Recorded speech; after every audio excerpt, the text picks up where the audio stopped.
At the will reading, my dad proudly declared, "The entire Lake Tahoe estate goes to my son. She gets nothing." Everyone cheered. I just smiled and looked at the lawyer. "You really do not know, do you?" The lawyer's face dropped. My dad screamed, "Know what?" My father, Otis, slammed his hand on the polished mahogany conference table, making the crystal water glasses tremble. The sound echoed through the sterile air of the law firm, but his eyes were fixed solely on my younger brother Darnell. To my only son Darnell, I bequeath the entirety of the Lake Tahoe property, including the main lodge, the guest cabins, and the 12 acres of lakefront land, currently valued at $15 million.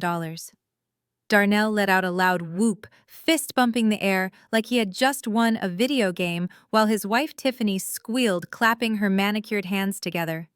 She leaned over and kissed Darnell on the cheek, but her eyes darted immediately to me, flashing a look of pure, triumphant malice.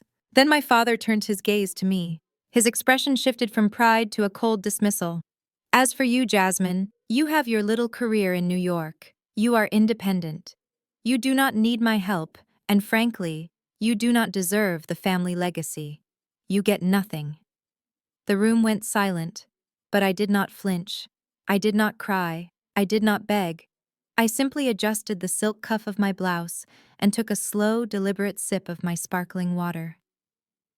The silence stretched until Tiffany could not help herself. She flipped her blonde hair over her shoulder and offered me a smile that didn't reach her eyes. "Oh, do not look so sad, Jasmine," she said, her voice dripping with fake sympathy.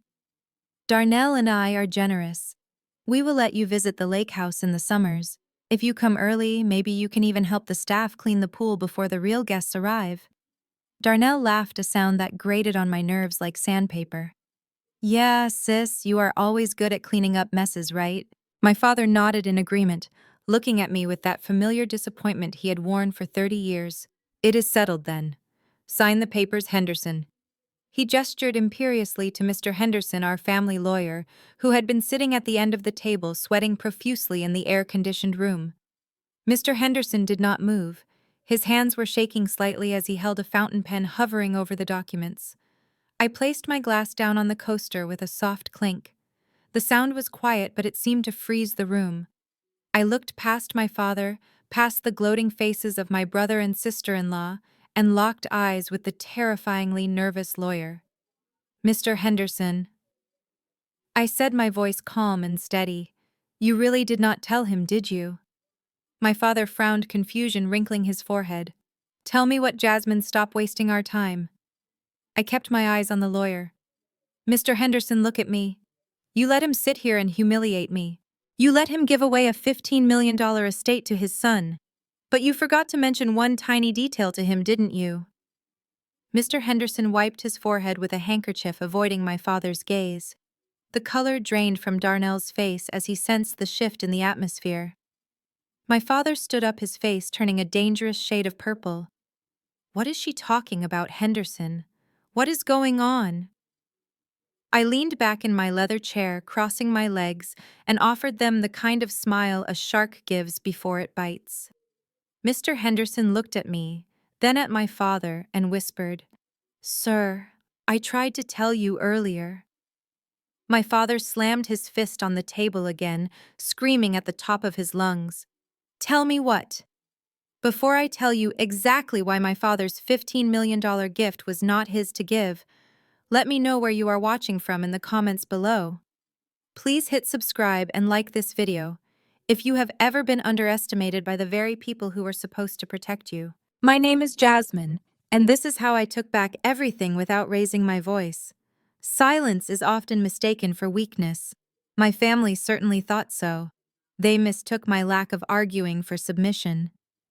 But up here in my penthouse overlooking the southern rim of Central Park, silence is power. I turned my chair away from the window, watching the city lights of New York flicker below like distant stars. My apartment is nothing like the chaotic, cluttered estate my father clings to. Here, everything is minimal, stark, and paid for with my own money. There are no mortgages here, no debts, and certainly no ungrateful relatives. I reached for the bottle of vintage Cabernet on my marble side table. It was a rare vintage worth more than my brother Darnell's entire wardrobe. I poured a glass, watching the dark red liquid settle. You see, I am not just Jasmine, the quiet daughter who moved north. In the financial district, they know me as the fixer. My official title is Corporate Restructuring Specialist. It sounds boring, I know, but let me translate that for you. When a billion-dollar company is rotting from the inside due to mismanagement, greed, or stupidity, the board of directors calls me. I walk into boardrooms full of old men who think they are untouchable. Men exactly like my father. I look at their ledgers. I find their hidden debts, and I dismantle their empires piece by piece to save what is valuable. I strip away the ego and leave only the equity. I have fired CEOs twice my age without blinking. I have seized assets from tech moguls who thought they were gods. I spend my days dissecting contracts that are hundreds of pages long, looking for the single clause that gives me leverage.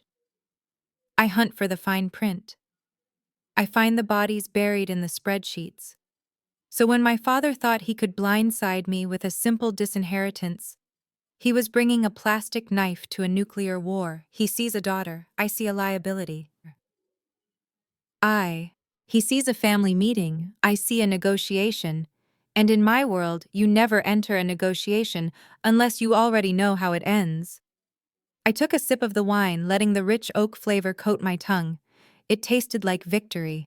My father thought the game started at the will reading. He did not realize I had been playing the game for 3 years, and I had already won before I even stepped onto that plane to Atlanta. To understand why I had to destroy them, you need to understand who they really are. Let me take you back to where the resentment began. Not with a bang, but with a lifetime of being second best. If you looked up the definition of the golden child in the dictionary, you would find a picture of my brother Darnell, smiling that lopsided grin that somehow convinced my father to forgive everything. Darnell is 30 years old, 2 years younger than me, but he has effectively been living as a teenager for more than a decade. While I was pulling all-nighters studying for my LSATs, Darnell was dropping out of college for the 3rd time. First it was business school, because he said the professors were stifling his visionary mindset. Then it was graphic design, because he claimed the software was too intuitive and lacked soul. Finally, he quit a culinary program after 2 weeks, because he did not like standing for long periods. Each time he quit, my father was there with a checkbook and a pat on the back, saying, "My boy is just too creative for this rigid system." That creativity manifested primarily in a rap career that never made it past SoundCloud. My father poured hundreds of thousands of dollars into Darnell's musical ambitions. He paid for studio time with producers who were clearly overcharging him. He funded music videos that looked like bad parodies of MTV Cribs featuring rented Ferraris and women who looked bored. I remember watching one of his videos at a family dinner where Darnell rhymed money with money for 4 minutes straight. My father clapped until his hands were red, beaming with pride, as if he were watching Mozart compose a symphony. The disparity started long before the rap phase, however. It was etched into the very timeline of our adolescence. On my 16th birthday, I asked for a car. My father handed me a bus schedule and an application for a local diner. He told me that working for what you want builds character, Jasmine. He said struggling would make me appreciate the value of $1. So I took that job. I spent my weekends wiping down sticky tables and serving pancakes to tourists while my friends went to the movies. I saved every penny for 2 years just to buy a used Honda that smelled permanently of wet dog. 2 years later, Darnell turned 16. There was no talk of character building. There were no bus schedules. Instead, there was a brand new BMW M3 wrapped in a giant red bow sitting in the driveway. When I asked my father why Darnell did not have to build character, he simply shrugged and said, "Your brother is sensitive, Jasmine. He needs a little more support than you do. You are strong. You are a survivor." That was the narrative. I was the survivor, so I could be neglected. Darnell was the sensitive artist, so he required constant shielding from reality. He drove that BMW into a tree 3 months later because he was texting. My father bought him another one the very next week, an even newer model, because he wanted Darnell to feel safe getting back on the road. That was the pattern of our lives. I made a mistake and I paid for it. Darnell made a mistake and my father paid for it. So when the time came for the estate to be divided, it was not just about the money. It was about the fact that Darnell had never been told no in his entire life, and he truly believed he deserved the harvest of a field he had never plowed. He looked at that $15 million property and saw another toy. I looked at it and saw the only thing my father had left to give, and once again he was handing it to the one person who would destroy it. Then Darnell met Tiffany. If my brother was the golden child, Tiffany was the platinum accessory he acquired to complete the illusion of success. She was a lifestyle influencer with perfectly highlighted blonde hair and a feed full of sponsored vacation photos. On the surface, she was sweet. She brought my father homemade cookies and laughed at all his terrible jokes. But with me, she spoke a different language entirely. It was a language of smiles that did not reach the eyes and compliments that landed like slaps. I remember the first time she came to dinner at the estate.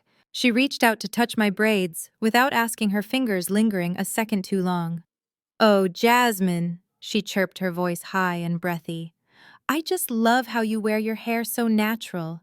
It is so brave of you. I could never pull off that sort of wild look. I prefer to look a bit more polished, you know." My father nodded approvingly, missing the insult entirely. He saw a nice girl complimenting his daughter. I saw a predator testing the electric fence. Her favorite game was painting me as the aggressor while she played the delicate flower. She would widen her blue eyes and lower her voice whenever I spoke about my business. "You are just so strong, Jasmine," she would say at brunch, while Darnell poured her another mimosa. "I mean, really, you are so independent." Most men find that kind of intensity very intimidating, don't they? That is probably why you are still single. You just have such a masculine energy about you. I prefer to let Darnell take the lead. It makes him feel like a man. Under the table, my hands would clench into fists. She knew exactly what she was doing. She was tapping into the stereotype that assertive black women are angry or difficult, while positioning herself as the ideal submissive wife. And it worked. My father ate it up. He would look at Tiffany hanging onto Darnell's arm and say, "Now that is a lady." He looked at me running a multi-million-dollar portfolio and saw a woman who had forgotten her place. Tiffany was not just spending Darnell's allowance. She was actively rewriting the family narrative. She convinced Darnell that my success was a threat to his manhood. She whispered in my father's ear that I was cold and unfeeling because I did not cry at movies or coo over babies. By the time they got married in a ceremony that cost more than my college tuition, Tiffany had firmly established herself as the daughter my father wished he had. And I was just the bank account they occasionally needed to raid. But even the most sophisticated gold digger makes mistakes, and Tiffany's mistake was assuming that because I was quiet, I was blind. She did not know that while she was busy curating her Instagram feed, I was busy curating a file on every single lie she told. The cracks in our family dynamic were never more visible than at my father's birthday dinner last year. We were gathered at the very Lake Tahoe lodge he just tried to give away. I had spent months searching for the perfect gift. I finally found a vintage Rolex Submariner from the year he was born. It cost me $15,000, essentially my entire quarterly bonus. I wanted to show him that I valued him, that I listened when he talked about vintage watches. When he unwrapped the box, he barely glanced at the timepiece. "Oh, a watch," he said, his voice flat. He did not even put it on. He just set the velvet box on the side table next to his half-empty scotch glass. "Thanks, Jasmine. I suppose this is nice."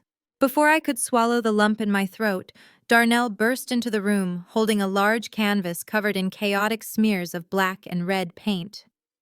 "Happy birthday," Pop Darnell announced, grinning. "I call this one the soul of a king. I painted it last night in a burst of inspiration. To anyone with eyes, it was a mess.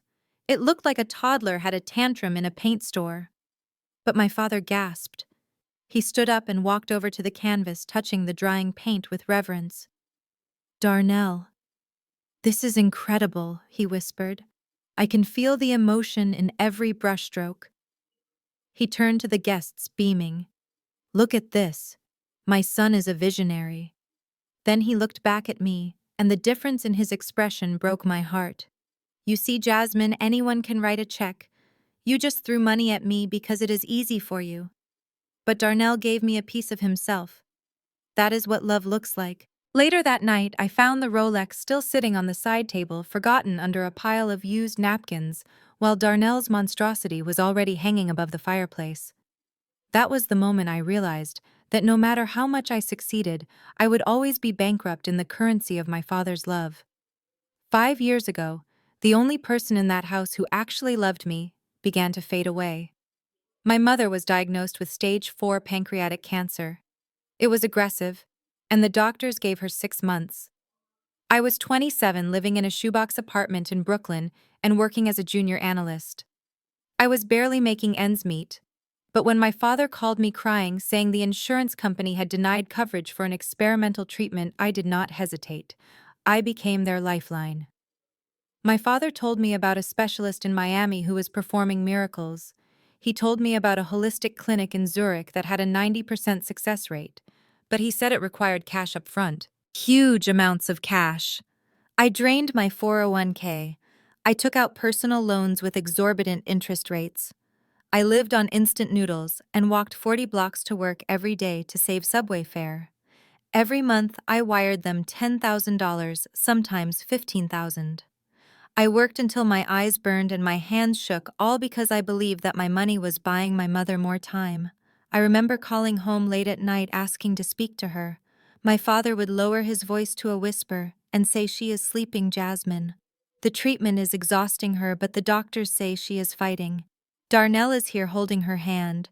He made me feel guilty for being in New York, for being away while they were in the trenches. I felt like the selfish, career-obsessed daughter while Darnell was the saint. It was only later, after she passed and I gained access to the family accounts to settle the estate taxes, that I found the truth. I saw the credit card statements. I saw the flight logs. The dates matched the wire transfers perfectly. During the week my father claimed they were at the Miami specialist, they were actually staying at a 5-star resort in South Beach. The charge for the cabana rental alone was $2,000 a day. When they were supposed to be in Zurich getting holistic treatment, they were actually on a luxury cruise through the Mediterranean. My mother was not with them on the cruise. They had left her in a hospice facility in Atlanta with a private nurse while they went to clear their heads from the stress of caretaking. They used my mother's cancer as a GoFundMe campaign to finance their lifestyle. I paid for champagne lunches, I paid for Darnell's designer sunglasses, and I paid for first-class tickets, while my mother lay dying alone in a sterile room, wondering why her daughter never came to visit. They took my sacrifice and turned it into a vacation. And the worst part was that they convinced my mother I was too busy with my important New York life to care. They did not just steal my money, they stole my chance to say goodbye. The call came at 2:14 in the morning on a rainy Tuesday. The night nurse, a kind woman named Mrs. Gable, sobbed quietly as she told me my mother had taken her last breath. My world stopped spinning. I did not cry immediately. I went into crisis management mode because that is what I do. I booked the first flight out of JFK to Atlanta, leaving at 6 in the morning. I threw clothes into a suitcase without looking at them, my hands trembling so hard I could barely close the zipper. I was running on adrenaline and the desperate need to kiss my mother's forehead one last time before they took her away. I called my father from the taxi speeding toward the airport. I expected shared grief.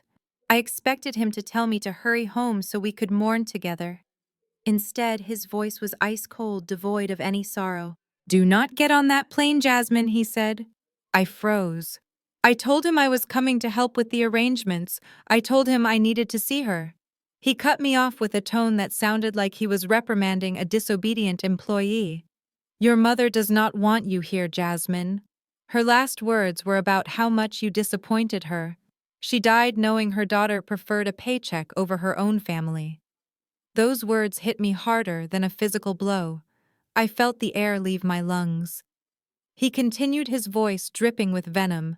You abandoned us when we needed you most. You threw money at the problem instead of showing up. Do not come here and pretend to care now. Stay in New York with your precious career. We do not want your fake tears here. He hung up before I could say another word. I sat in the back of that taxi, staring at the blurred city lights through the rain, and I told the driver to turn around. I spent that week alone in my apartment, drowning in guilt, believing I was the monster he painted me to be. But guilt is a liar, and so is my father. 3 months later, when I forced my way into the family accounts to pay the funeral home because his check had bounced, I found the truth. He did not ban me from the house because of my mother's dying wish. My mother had loved me until the end. He banned me because there was someone else there. On the very night my mother died, while her body was still warm in the hospital room, there were charges for room service at the Ritz-Carlton in Atlanta. 2 steak dinners, a bottle of Dom Perignon, and a charge for a spa treatment for a guest listed as Tiffany. He was not protecting my mother's memory. He was protecting his affair. He did not want me to walk into that house and find a 24-year-old influencer trying on my dead mother's jewelry while the funeral arrangements were being made. He used my grief as a weapon to keep me away so he could play house with his mistress. That was the moment my sadness turned into a cold, hard resolve. I stopped being the daughter seeking approval and became the auditor seeking retribution. I wiped my eyes and promised myself that he would pay for every single lie, starting with the one he told over my mother's deathbed. I attended the funeral, but I did not sit in the front row. I stood 100 yards away, hidden beneath the low-hanging branches of a weeping willow tree. It was a humid Georgia morning, and the air felt heavy like a wet wool blanket. From my vantage point, I watched the theatrical performance that my family called mourning. Darnell was the star of the show. He threw himself across the mahogany casket, sobbing so loud that the birds in the trees stopped singing. He screamed, "Mama, do not leave me," over and over again. The congregation nodded in sympathy, whispering about what a devoted son he was. They did not know that he had ignored her calls for weeks while she was in the hospital because he was too busy partying in Miami. They saw a grieving boy, but I saw a man ensuring he secured the sympathy vote for the future. Then there was Tiffany. She stood slightly to the left wearing a black dress that was tight enough to be inappropriate for a nightclub, let alone a funeral. She was not holding Darnell's hand. She was holding her phone. I watched in disbelief as she adjusted her angles to find the best lighting. She was live streaming the burial. I could see her mouth moving, likely asking her followers to send prayers, and perhaps click the link in her bio to donate to a charity that I knew did not exist. She was turning my mother's final moment on Earth into content. She was farming engagement from tragedy. It made my stomach turn. My father stood between them, looking stoic and dignified. At one point, he looked up and his eyes locked with mine across the cemetery lawn. There was no wave, no gesture for me to come join them, just a cold, hard stare that said, "Stay away." He looked relieved that the only person who knew the truth about his affair was standing too far away to speak. In that moment, standing alone in the mud while strangers comforted the people who had abandoned my mother, I felt the last tether snap. The little girl who just wanted her daddy to love her died right there under that willow tree. I turned around and walked back to my rental car without shedding a single tear. I made a vow to myself as I drove away. I would never let them hurt me again. I would never let them see me weak. If they wanted to treat life like a transaction, then I would become the best businesswoman they had ever seen. I would not just survive them, I would own them. New York became my sanctuary and my battleground. While my family was busy spending money they did not earn, I was busy learning how money actually works. I threw myself into the brutal world of corporate finance with a hunger that scared my colleagues. Grief is a powerful fuel. When you have nothing left to lose, you become dangerous. I stopped looking for approval and started looking for leverage. I worked 18-hour days fueled by black coffee and the cold, hard satisfaction of being the smartest person in the room. I started as a junior analyst at a mid-tier firm, but within 2 years I had poached enough clients to start my own consultancy. My specialty was distress. I was the person companies called when the ship was sinking. I learned to look at a balance sheet and see the truth hidden behind the numbers. I learned that every contract has a loophole if you look close enough, and that arrogance is the most expensive liability a person can have. My days were a blur of boardrooms and airports. I dismantled failing retail chains, uncovering millions in hidden assets. I saved a tech startup from a hostile takeover by finding a forgotten clause in their original incorporation papers. I became fluent in the language of fine print. I learned that ownership is not about who holds the keys, it is about whose name is on the deed. I learned that a verbal promise is worth less than the paper it is not written on. This education was not just professional, it was preparation. Every time I outsmarted a CEO who tried to hide funds, I thought of my father. Every time I exposed a board member for embezzlement, I thought of Darnell. I was sharpening my sword. I did not date. I did not take vacations. I built a fortress of wealth and knowledge around myself. By the time I turned 30, I was a partner in my firm, and my personal net worth had surpassed my father's entire estate. But I kept it quiet. I drove a modest car when I visited home. I wore simple clothes. I let them believe I was just getting by living paycheck to paycheck in the big expensive city. Let them think I was struggling. Let them underestimate me. In the world of finance, information is currency, and I was hoarding mine. I watched from a distance as my father's real estate empire began to crumble under the weight of his mismanagement and Darnell's spending. I saw the cracks forming long before they did.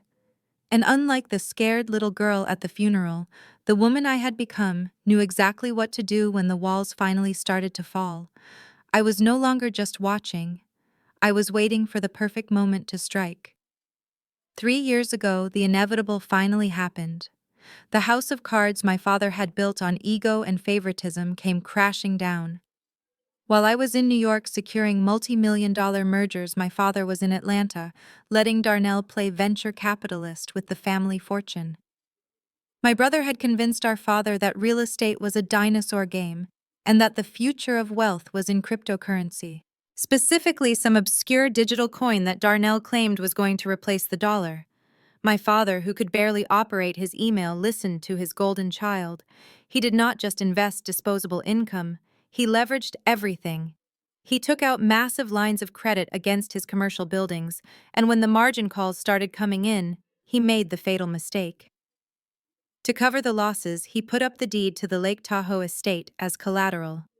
He bet the family legacy on a digital bubble that burst 48 hours later. I knew about the collapse before they even called me.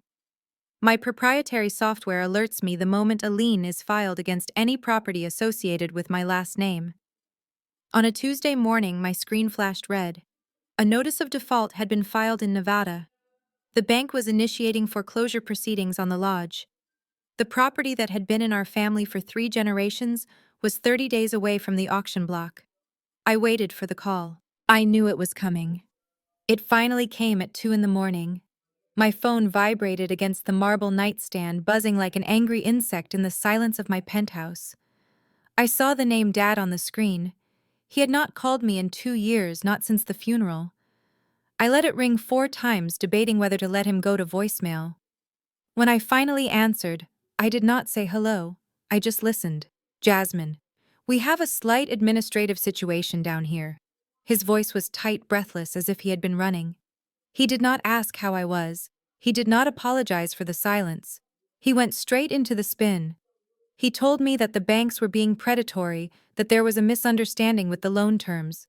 He refused to say the word bankruptcy.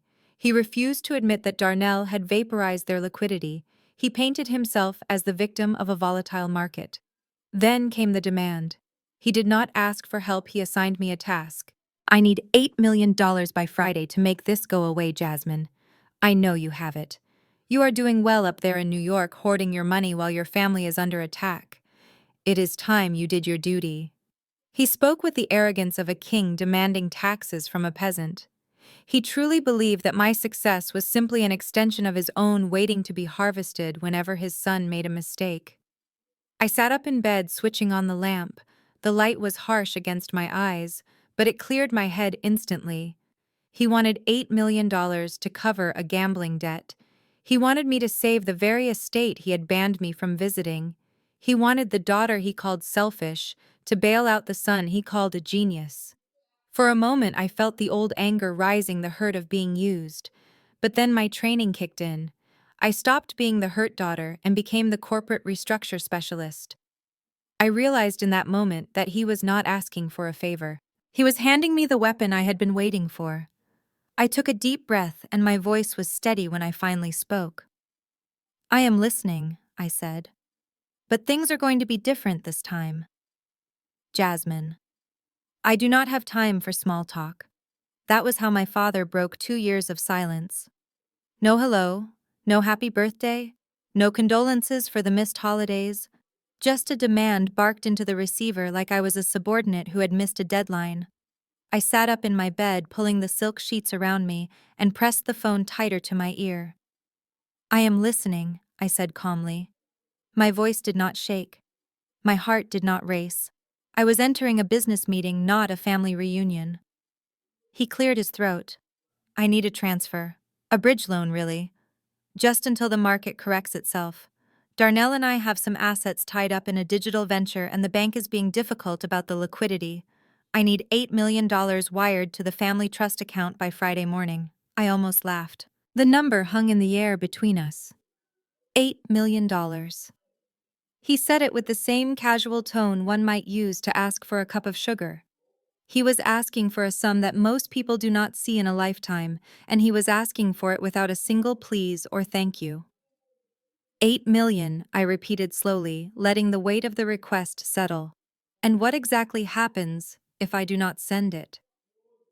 Then we lose the lake house. He snapped, his patience already fraying. They are threatening foreclosure. Can you imagine the humiliation, Jasmine? The Wilsons losing their estate. It would be a scandal. We would be the laughingstock of Atlanta. He was not worried about homelessness. He was not worried about survival. He was worried about his reputation at the country club. He was worried about what the neighbors would say. "So let me get this straight," I said, my voice turning icy. "You want me to liquidate my assets to save a vacation home that I am not even allowed to visit? You want me to bail out Darnell bad investments when you would not even let me come home for my mother's funeral?" There was a silence on the line. A heavy, pregnant silence. Then he exploded. "How dare you," he hissed. "How dare you throw that in my face? I raised you. I put a roof over your head. I paid for your braces. I made you who you are. You think you got that fancy job in New York all by yourself? You stand on my shoulders, Jasmine. This money is not yours. It is ours. It is the family money. And right now, the family needs it. It is your duty as a daughter to protect our legacy. Do not be a selfish, ungrateful brat. You owe me this." There it was, the entitlement, the gaslighting. He truly believed that my success was his property. He believed that my bank account was his emergency fund. He did not see me as a person. He saw me as an ATM machine that had temporarily malfunctioned. My duty, I whispered more to myself than to him. "You are right, Father. I do have a duty." "Good," he said, sounding relieved, assuming he had won. "I will text you the routing number. Make sure it is there by Friday." He hung up. The line went dead. He did not say goodbye. He did not say "I love you." He just issued his orders and assumed they would be obeyed. I sat there in the darkness of my penthouse, staring at the phone. He thought he had bullied me into submission. He thought he had played the family card and won. But he was wrong. He had just given me the opportunity I had been waiting for. He wanted me to save the house. Fine, I would save it. But I would save it on my terms. And when I was done, he would wish he had let the bank take it. I did not scream, and I did not throw the phone across the room. I simply took a breath that felt like inhaling broken glass. No, I said quietly. The word hung in the air, heavy and absolute. You want $8 million to cover Darnell's mistake, but you want it as a gift. You want me to pour water into a bucket that has a hole in the bottom. I will not do it. I will not wire you the money. My father went silent for a heartbeat, and then the explosion came. You ungrateful little witch, he roared, his voice distorting over the speaker. I knew you were cold, Jasmine, but I did not know you were heartless. You would watch your own family drown just to prove a point. You are a cold-blooded snake. It is no wonder you are alone up there. No man could ever love a woman who loves money more than her own blood. Your mother is looking down on you right now and she is weeping. She is ashamed of what you have become. That was the line. He always used my mother. He used her memory as a bludgeon to beat me into submission. But this time, the weapon broke. I did not feel guilt. I felt clarity. I realized that to him I was not a daughter, I was just an insurance policy he resented having to pay premiums on. He did not want my help, he wanted my compliance. He wanted me to fix the mess so Darnell could go back to playing, pretending to be a rich heir. I cut him off mid-sentence. I am done listening, Dad. Good luck with the bank. I pressed the red end call button, and the room fell silent. The silence was not empty, though. It was filled with the hum of opportunity. I did not go back to sleep. I walked to the window and looked out at the skyline, trying to calm the shaking in my hands. My father was right about one thing. The Wilsons were about to lose that estate. The bank does not care about family legacy or apologies. They only care about solvency. But as I stood there staring at the city lights, a plan began to form in the back of my mind. It was the kind of plan I used for my corporate clients when they were facing hostile takeovers. My father needed $8 million to stop the foreclosure. He expected a handout. But what if I did not give him a handout? What if I became the solution he did not know he needed? I walked over to my desk and opened my laptop. The blue light of the screen illuminated the dark room. I pulled up the foreclosure listings for Nevada. There it was. The Lake Tahoe Lodge listed as a distressed asset pending auction. My father thought the game was over because I said no to the wire transfer. He did not realize that I was just changing the rules. I was not going to save him as a daughter. I was going to acquire him as an asset. I started drafting an email to my legal team. If he wanted to treat family like a business transaction, then I would oblige him. I was not going to be the savior he wanted. I was going to be the investor he feared. The sun was just cresting over the Hudson River, painting the glass walls of my corner office in shades of cold steel and gold. While my father was likely pacing the floors of the Lake Tahoe Lodge, in a panic hoping I would simply wire cash, I was preparing a different kind of transaction. I sat at my mahogany desk, which was free of clutter, except for a single secure telephone and my laptop. In my world, you do not fix problems by throwing money at them blindly. You fix them by taking control of the source. I pulled up my contact list, scrolling past hedge fund managers and tech CEOs, until I found the number for Marcus Sterling. Marcus was a senior vice president at First Meridian, the bank that held the mortgage on my father's estate. We had worked together on a merger 2 years ago where I saved his firm from a regulatory nightmare. He owed me a favor, and in finance favors are more valuable than gold. I dialed the number and waited. Marcus answered on the second ring, sounding surprised. Jasmine, to what do I owe the pleasure? I hope you are not calling to audit my books again. I chuckled softly, keeping my tone light but professional. Not today, Marcus. I am actually calling about an opportunity. I am looking at your distressed asset portfolio, specifically a residential property in Nevada that just triggered a notice of default. File number NV4029. There was the sound of typing on the other end, followed by a low whistle. You have a sharp eye, Jasmine. We just flagged that one yesterday. It is a mess. The owner is overleveraged and the property value has dipped. We were preparing to bundle it for auction next month. Honestly, it is a toxic asset we are trying to offload. My father had told me it was a slight administrative error. Marcus just confirmed it was a toxic asset. The difference in terminology told me everything I needed to know about how deep Darnell had dug this hole. I leaned back in my chair, watching the city wake up below me. I want to buy the note, Marcus. I do not want to pay off the mortgage for the owner. I want to purchase the debt itself. I want First Meridian to assign the lien to my holding company. Marcus paused. That is unusual, Jasmine. Usually family members just pay the arrears. I froze. I had not mentioned it was my family. Marcus was smarter than I gave him credit for. He must have recognized the last name on the deed. Look, Marcus, I said, dropping the pretense. You can auction it off and get maybe 60 cents on the dollar after legal fees, or you can sell the debt to me today for 80 cents on the dollar. Cash wire transfer within the hour. No auctions, no press, no messy eviction for your bank to handle. It is a clean exit for you. I could hear the gears turning in his head.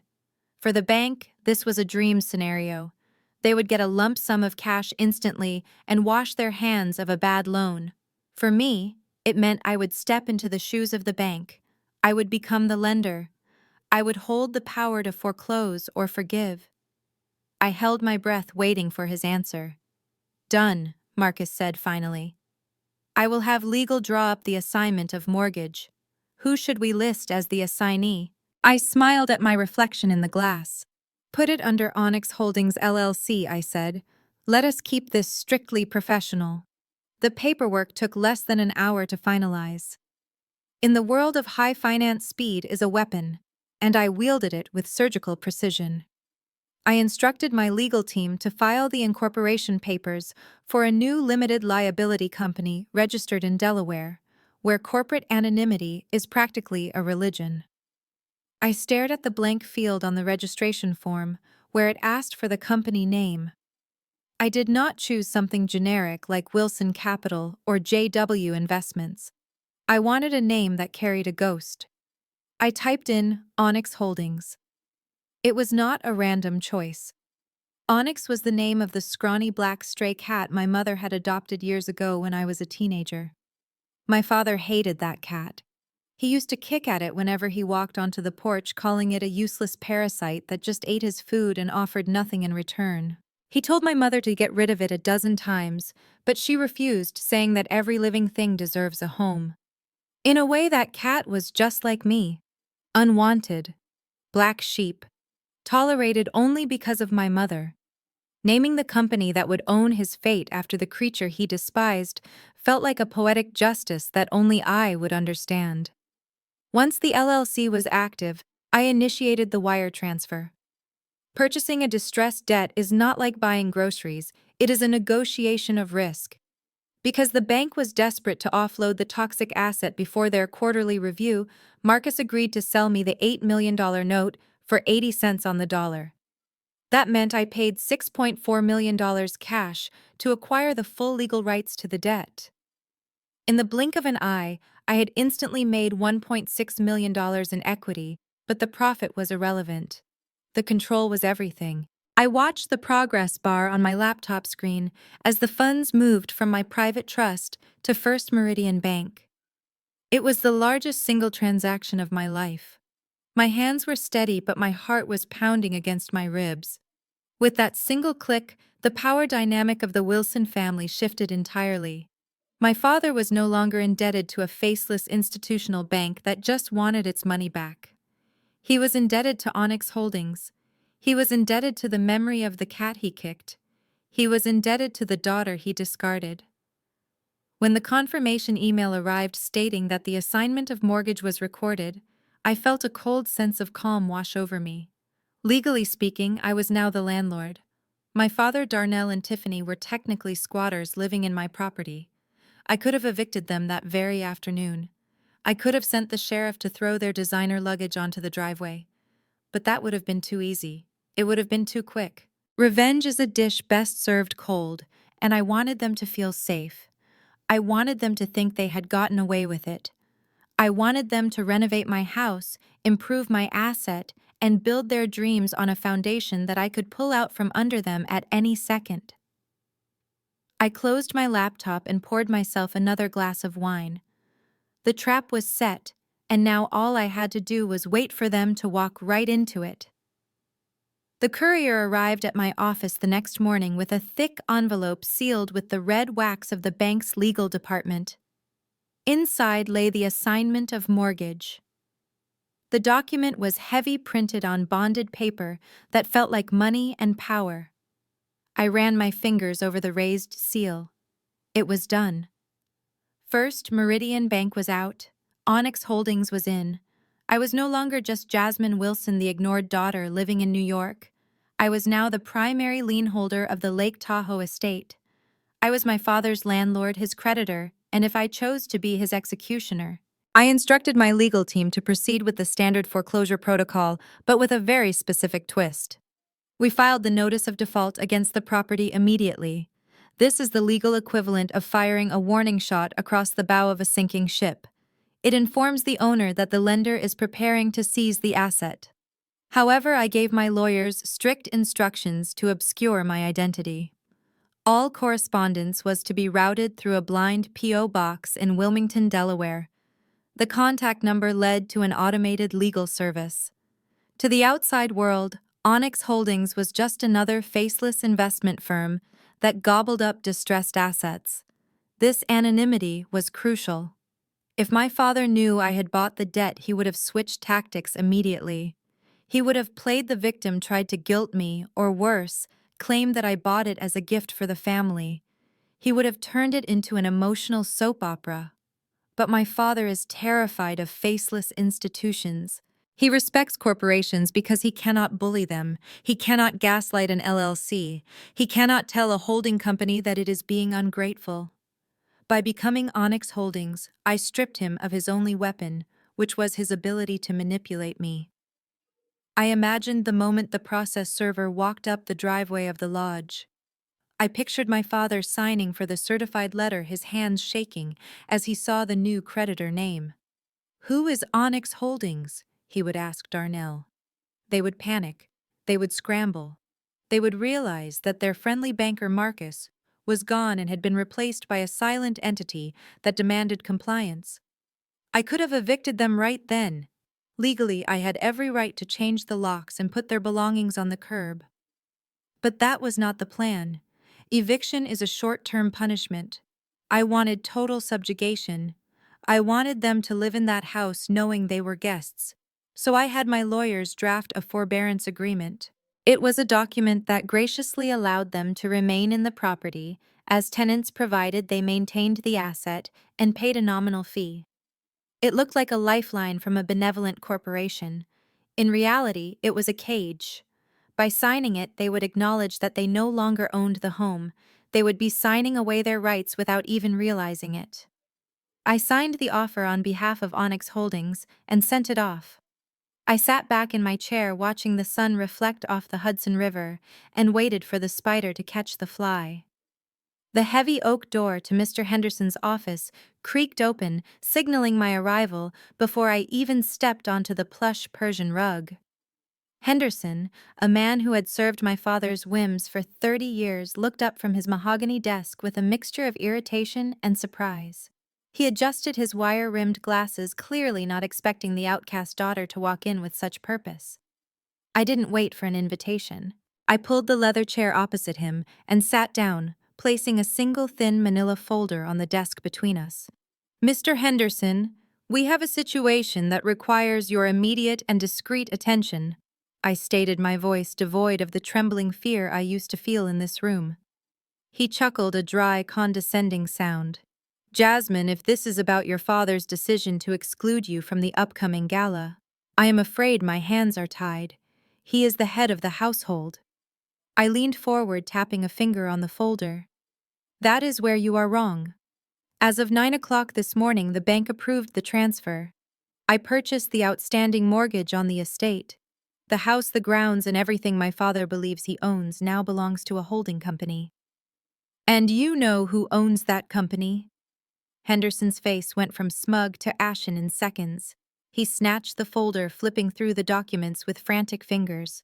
His eyes scanned the transfer of deed, the bank authorization, and the foreclosure prevention notice that I had intercepted. Silence filled the room, heavy and suffocating, until he finally looked up, beads of sweat forming on his forehead. "You bought the debt," he whispered. "If he finds out, he will destroy you." "He won't find out," I replied calmly, leaning back. "Not until I want him to. And you are going to help me ensure that. I want you to draft a new occupancy agreement, a specific one. My father is allowed to remain in the residence. We will call it a lifetime tenancy arrangement. He pays 0 rent. He continues to live there as if nothing has changed." Henderson blinked, confused. "You are letting him stay for free. Why go through all this trouble just to let him keep living there?" "Because ownership is power, Mr. Henderson. Under this agreement, he has the right to occupy.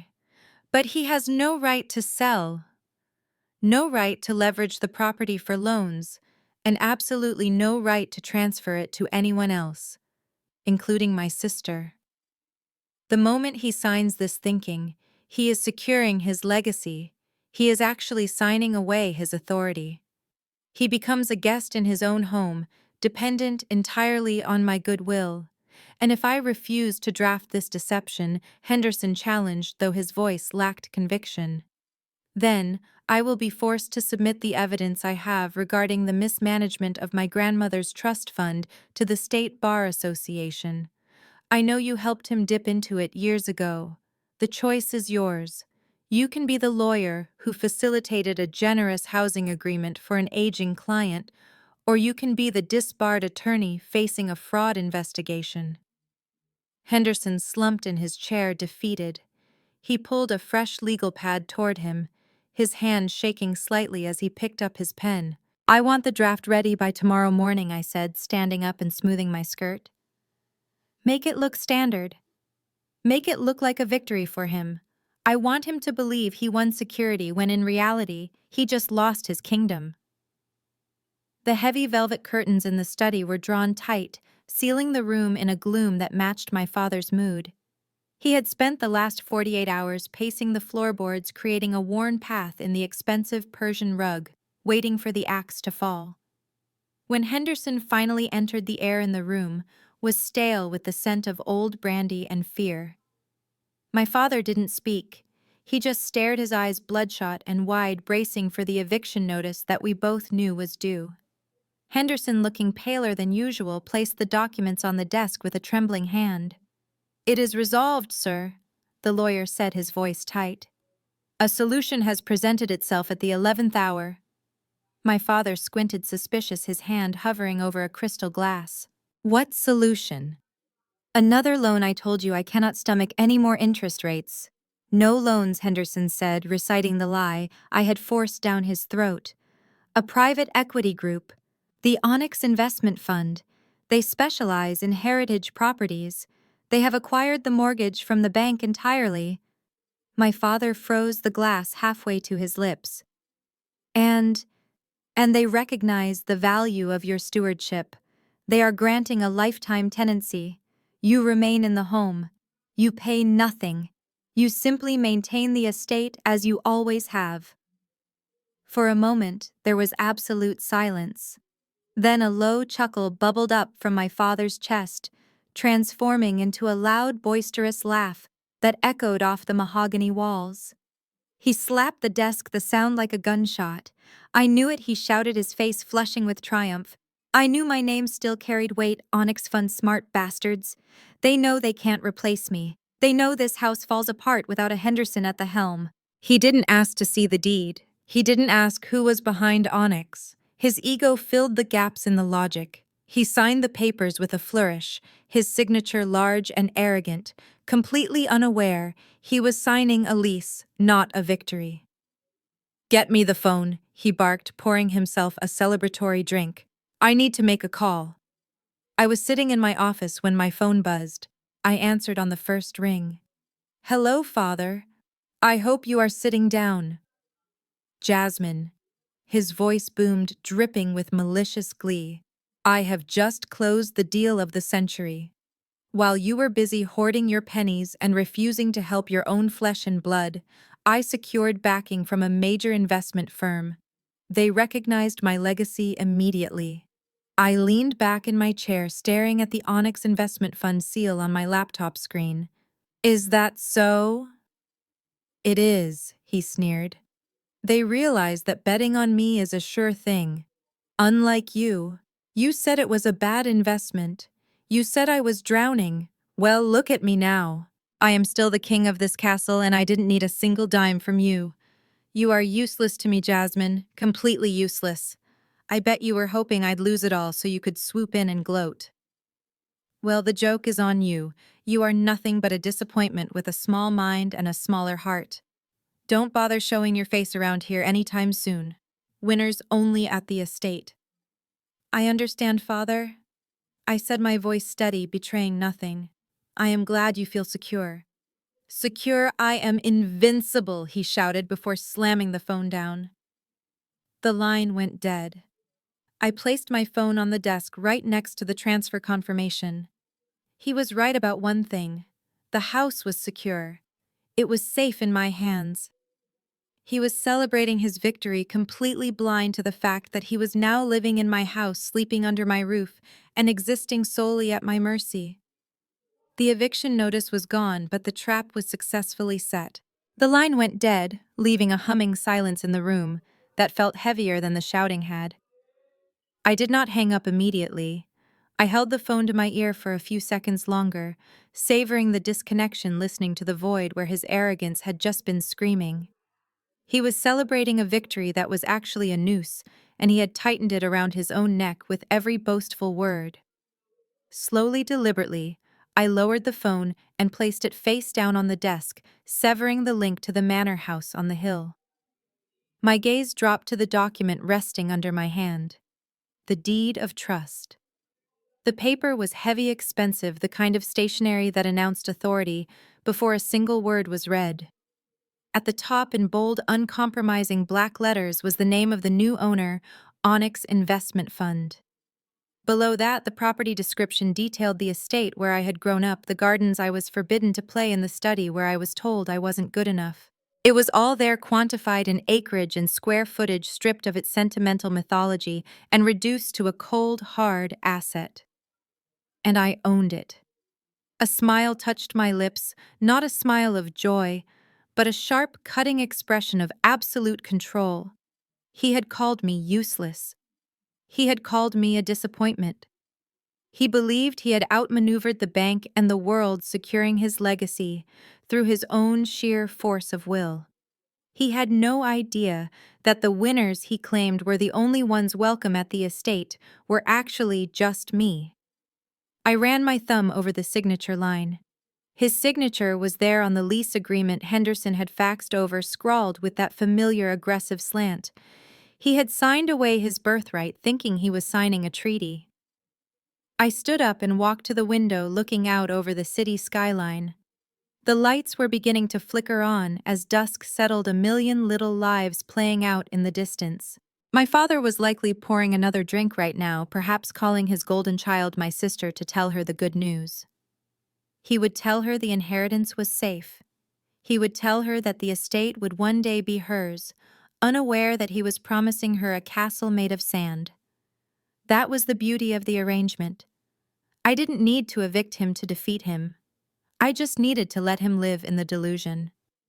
The upcoming gala would be the theater for his grand performance.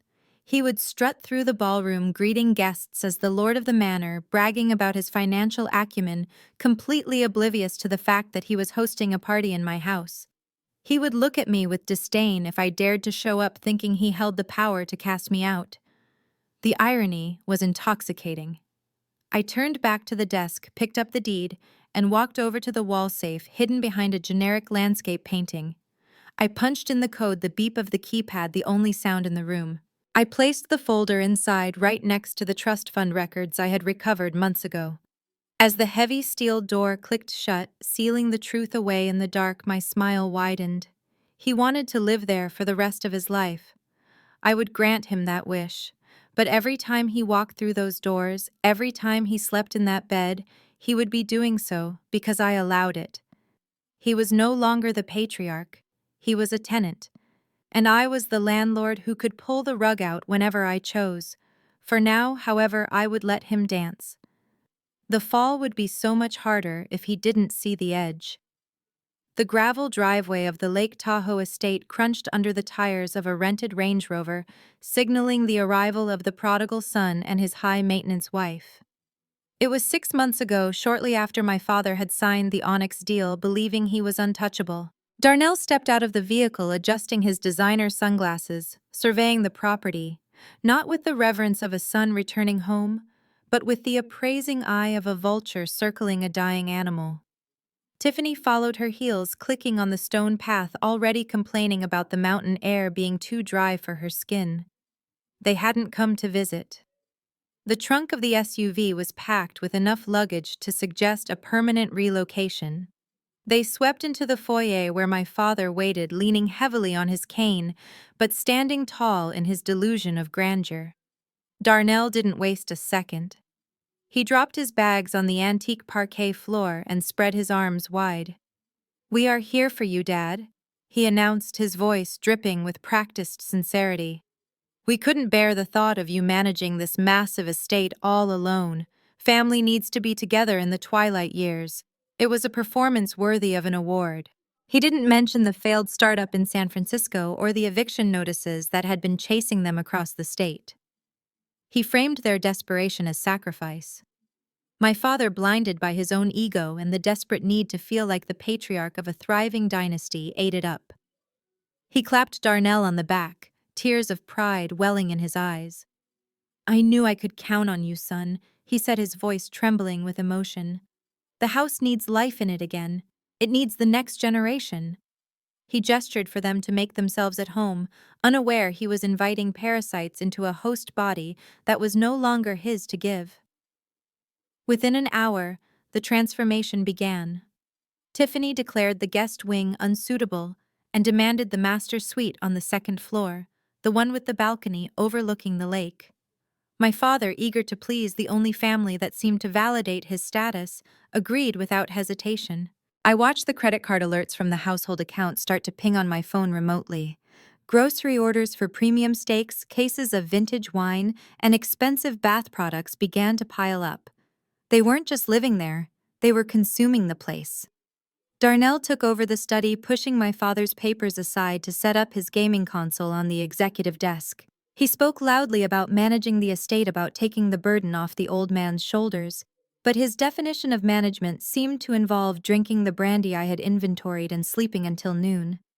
They treated the house staff with disdain, barking orders as if they were royalty, oblivious to the fact that the checks clearing the staff's wages were funded by the very sister they mocked over dinner.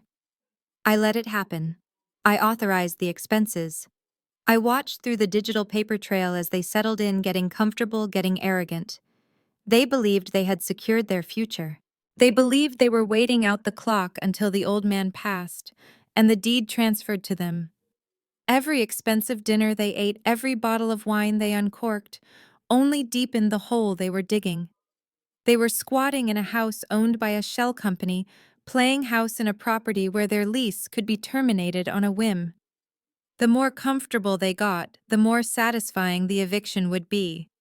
They thought they were the heirs to the kingdom, but they were just fattening themselves up for the slaughter. It wasn't enough for Tiffany to simply occupy the space. She had to conquer it. The invasion began on a Tuesday morning, a week after they had settled in. I watched the security feed from my laptop in the city, my coffee going cold, as I witnessed the desecration of my childhood home. Tiffany stood in the center of the grand salon, hands on her hips, surveying the room with a look of utter disdain. To her, the hand-carved oak furniture, the heavy velvet drapes, and the delicate floral wallpaper were not heirlooms. They were an eyesore. "This entire place smells like a funeral home," she announced, her voice shrill enough to be picked up by the microphone near the entrance. "It is so tacky, so dated. If we are going to live here, Darnell, We need to bring this place into the 21st century. We need white walls. We need minimalism. We need to get rid of all this junk. My father sat in his armchair, the one my mother used to read in, looking small and defeated. He opened his mouth to speak, perhaps to defend the sanctuary his late wife had created, but Darnell cut him off. She is right, Dad. It is a bit depressing in here. Let Tiffany work her magic. She has a great eye for design. You want the estate to look impressive, don't you? That was all it took. The validation from his son silenced any loyalty he had to my mother's memory. He nodded, signaling his surrender, and the destruction began. Tiffany didn't pack things away. She didn't carefully store the memories in the attic. She purged them. She grabbed a large black garbage bag from the kitchen and started sweeping the shelves clear. The first casualty was the blue porcelain vase my mother had brought back from Kyoto 30 years ago. It wasn't just a vase. It was the centerpiece of the mantel, a symbol of the one happy vacation we had taken as a family. Tiffany looked at it, sneered, and tossed it into the bag. It hit the bottom with a sickening crunch. Next went the needlepoint cushions my mother had stitched by hand during her chemotherapy treatments. Tiffany held one up between two fingers as if it were contaminated. "Ugh, dust collectors," she muttered, dropping it into the trash. I watched in silence, my knuckles white as I gripped the edge of my desk. Every item she threw away was a piece of my mother being erased. Photographs were pulled from frames and crumpled. The antique clock on the sideboard was shoved casually into a box of donations. She moved through the house like a natural disaster, stripping the soul out of the rooms and leaving behind a sterile, empty shell. By noon, a dumpster had arrived in the driveway. I watched as the contractors she had hired without authorization began tearing down the silk wallpaper in the dining room. They ripped it off in long, jagged strips, piling it on the floor like dead skin. My father stood on the porch watching the dumpster fill up with his past, forcing a smile every time Tiffany looked his way. He was paying for his acceptance with my mother's legacy. "She thinks she is renovating," I whispered to the empty room around me. "She thinks she is increasing the value." But she wasn't.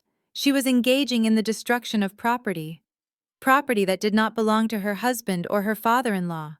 It belonged to Onyx Investment Fund. It belonged to me. She was documenting her own vandalism on camera, providing me with an itemized list of damages that I would use to bury her. Let her paint the walls white. Let her throw away the history. She was just scrubbing the house clean for me, and every porcelain shard she created was just another nail in her financial coffin. The roar of the diesel engine cut through the serene mountain air, vibrating through the speakers of my laptop in the city. On the high-definition security feed, a yellow excavator clawed its way across the manicured lawn, its heavy treads tearing deep, muddy gouges into the grass. The machine was heading straight for the south corner of the estate, the one sanctuary that had remained untouched until now. My breath hitched in my throat. That was the rose garden. My mother had planted those bushes 3 decades ago, right after they bought the property. She had tended to them with her own hands, kneeling in the dirt, pruning the thorns, deadheading the blooms, and fighting the harsh mountain frost every winter to ensure they bloomed riotously every June. They were her pride, a living tapestry of crimson white and soft pink that smelled like summer and safety. To me, they were the only living piece of her left on that mountain. Now Tiffany stood before them not with shears or a watering can, but with a smartphone mounted on a ring light tripod. She was wearing a neon bikini and an oversized sun hat, directing the heavy machinery operator like a conductor of chaos. "Take it all out," she shrieked over the engine noise, waving her manicured hand dismissively at 30 years of history. "We need a clear sightline for the infinity pool. I need the golden hour light to hit the water perfectly for the vlog. My followers are going to die when they see the view." The metal bucket of the excavator swung down. It didn't hesitate. It smashed into the center of the wooden trellis my father had built for my mother on their 10th anniversary. The wood splintered with a sound that felt like a bone breaking, visible even through the grainy video feed. Then the bucket dug in, ripping the ancient root systems from the soil. Bushes that had survived blizzards and droughts were uprooted in seconds, tossed into a heap of dirt and debris like common weeds. Petals scattered in the wind, a confetti of destruction. I shifted the camera angle remotely, desperate to find my father. He was there, standing on the stone patio, leaning on his cane. He was watching. He knew exactly what those roses meant. He knew my mother had requested her ashes be scattered there, a wish he had fulfilled with tears in his eyes 5 years ago. Yet he stood silent. He took a sip of his coffee, trading the sanctity of his late wife's memorial for the approval of his shallow daughter-in-law. He turned his back as the first scoop of earth was dumped into a waiting truck, complicit in the erasure of the woman who had built his life. I didn't scream. I didn't call to stop them. It was too late for that. The damage was done, and the soil was already churned into mud. Instead, I hit the save button on the recording software, archiving the footage to 3 separate servers. This was no longer just unauthorized renovation or bad taste. This was malicious destruction of landscaping features explicitly protected in the Property Deeds Conservation Clause. Tiffany wanted a view. I would give her one. I picked up my phone and dialed Henderson. The lawyer answered on the second ring, sounding weary. "It is time," I said, my voice flat and cold, void of any emotion other than resolve. "They just destroyed the conservation easement. The roses are gone. Initiate the breach of contract protocols immediately. And Henderson, call the county code enforcement officer. I want them cited for unpermitted excavation before the dust even settles." Tiffany wanted to make a splash on social media. I was about to ensure her eviction went viral. I rented a gray, nondescript sedan for the drive up to Lake Tahoe. It smelled of stale pine air freshener and mediocrity, the perfect camouflage for a daughter returning home to presumably beg for scraps of family affection. The winding mountain roads were slick with early November frost, matching the chill settling in my chest. I was not going home to celebrate Thanksgiving. I was going to conduct a site inspection and document the damages to my asset.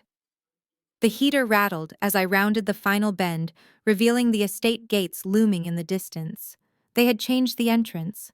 A new guard booth had been erected, a gaudy, prefabricated structure that looked like a toll booth for a budget theme park. It clashed violently with the original wrought iron fencing. Tiffany's touch, undoubtedly. A man in a uniform that was 2 sizes too tight stepped out, holding a laminated clipboard like a weapon. He didn't look like professional security. He looked like a bouncer Darnell had found at a local dive bar. "Name," he grunted, barely looking up from his list as I rolled down the window. "Jasmine Henderson," I replied, keeping my voice level. "I am here for Thanksgiving dinner with my father." He scanned the list, his finger tracing down the page with agonizing slowness. He flipped the page, scanned again, and then shook his head. "Not seeing it. Access denied. Private event." "Check again," I said, my grip tightening on the steering wheel. "I am Robert Henderson's daughter. I grew up in this house. Look, Lady Mrs. Henderson Jones gave me the final list this morning. She gave me strict instructions. No add-ons. No exceptions. If you aren't on here, you turn around." Mrs. Henderson Jones. Tiffany had hyphenated. The audacity was almost impressive. She had effectively locked the landlord out of her own property. It was a petty high school power play designed to humiliate me. She wanted me to call her. She wanted me to beg at the intercom to ask for permission to enter so she could grant it like a benevolent queen. She wanted me to stand in the cold while she savored her control. I did not call Tiffany. I picked up my phone and dialed the landline directly, knowing my father would be sitting in the study by the fire, waiting for the festivities to begin. He answered on the second ring, his voice sounding older and frailer than I remembered. "Father," I said, cutting through his greeting. "Your security guard is refusing to let me in. He says Tiffany removed me from the guest list." There was a heavy sigh on the other end, followed by the muffled sound of him shouting for Darnell. It was a sound of impotence, the noise of a man who realized he was no longer the master of his domain, but was too proud to admit it. "Hold on," he muttered. A moment later, the heavy iron gates buzzed and began to swing open. The guard looked annoyed, glaring at me as he waved me through with a dismissive flick of his hand. He had no idea he had just snubbed the person who paid the insurance premiums on his booth. I drove up the long, winding driveway, my eyes scanning the grounds. The landscape was scarred. Where the rose garden used to be a muddy pit, gaped open the skeleton of the unfinished infinity pool collecting dead leaves and rainwater. It looked like a festering wound in the earth. I parked the cheap rental car next to Darnell's least luxury SUV, the contrast stark and intentional. I checked my reflection in the rearview mirror. No designer clothes today, just a simple sweater and jeans. I looked like the failure they believed me to be. I took a deep breath, composed my face into a mask of polite deference, and stepped out onto the gravel. The turkey might be in the oven, but the carving knives were definitely out. I stood before the massive oak doors, the brass knocker gleaming under the porch lights that had been turned on too early in the afternoon gloom. I reached out and pressed the doorbell, hearing the familiar chime echo deep within the cavernous hallway. I adjusted the cheap store-bought pumpkin pie in my hands, a prop I had purchased to cement my image as the struggling, financially incompetent daughter. I waited, the cold mountain air biting through my thin sweater, until the heavy door creaked open. It wasn't my father, it was Tiffany. She was dressed in a white cashmere sweater dress that likely cost more than the car I had parked in the driveway, her hair perfectly blown out, her face contoured for high-definition viewing. She didn't step aside to let me in. She stood planted in the center of the threshold, blocking the view of the foyer like a bouncer at a nightclub. She looked me up and down her lip, curling slightly at my department store jeans and sensible boots. "Oh, you made it," she said, her tone flat and devoid of any warmth. "We weren't sure the guard would actually let you through." "I am here for dinner, Tiffany," I said, taking a step forward, ready to brush past her warmth. "It is freezing out here." She put a hand up, her palm facing my chest, physically stopping me. "You can't come in this way, Jasmine, not right now." "Excuse me," I asked, blinking against the wind. "This is the front door." "We are in the middle of a shoot," she explained, gesturing vaguely behind her with a manicured hand. "Darnell is setting up the ring lights in the grand foyer for our Thanksgiving tablescape reveal video. We have the stabilizers balanced and the drone is hovering near the chandelier. If you walk through now, you will ruin the shot. We are losing the natural light as it is. Plus," she paused, glancing meaningfully at my boots, "you are wet. You will mess up the aesthetic." The aesthetic. I was the owner of the mortgage note, the silent landlord of this entire estate, and I was being told I would ruin the visual vibe of her social media post. My grip tightened on the pie box until the cardboard buckled. "So what do you suggest?" I asked, my voice dangerously quiet. "Do I wait on the porch until you get the likes you need?" "Don't be dramatic," she sighed, rolling her eyes as if I were a petulant child. "Just go around back. Use the service entrance off the mudroom. It is unlocked." "Honestly, Jasmine, it is better for everyone. You won't track dirt on the rugs, and Darnell won't lose his mind about you wrecking the production value." "Go on." Before I could respond, she slammed the heavy oak door in my face.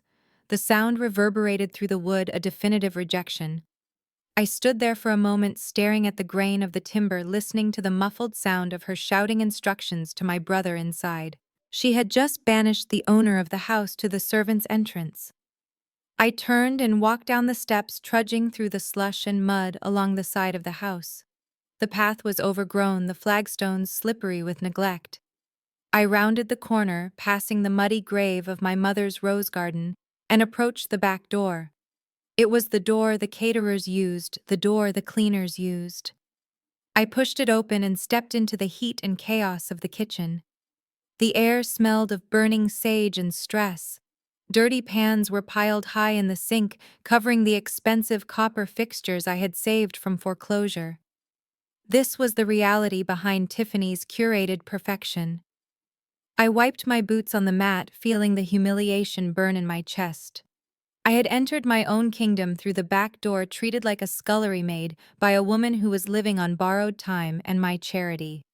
I set the pie on the counter and straightened my spine. If they wanted to treat me like the help, I would let them. It would make the moment I handed them the eviction notice that much sweeter. The dining room had been stripped of its soul. Gone was the rich mahogany table where my mother used to host charity luncheons. In its place stood a slab of cold white marble that looked more like a morgue slab than a place for breaking bread. The warm ambient lighting had been replaced by harsh gallery-style track lights that made everyone look pale and severe. I was seated at the far end, the exile's seat, staring down the length of the table at my father, who sat at the head like a king on a crumbling throne. Darnell and Tiffany sat to his right, their plates piled high with organic heritage breed turkey and truffle-infused mashed potatoes, all purchased with the household credit card I was quietly funding. My store-bought pumpkin pie sat on the sidebar, still in its box, unopened and ignored. So Darnell said, leaning back in his chair and swirling a glass of the vintage Cabernet I had saved for my wedding day. Big news on the horizon. The tech startup scene is dead. It is too saturated. I am pivoting. I am going back to my roots. Creative expression. My father leaned in, his eyes wide with the adoration he reserved solely for his son. Tell us, Darnell. What is the new venture? Music, Darnell declared, as if he were announcing a cure for a disease. I am dropping an album next month. Lo-fi hip-hop beats mixed with spoken-word wisdom. It is going to be huge. We are calling it the Henderson Frequency. I have already booked the studio time in LA. Top-tier producers only. It is not just music. It is a lifestyle brand. I nearly choked on my dry turkey. Darnell had never played an instrument in his life.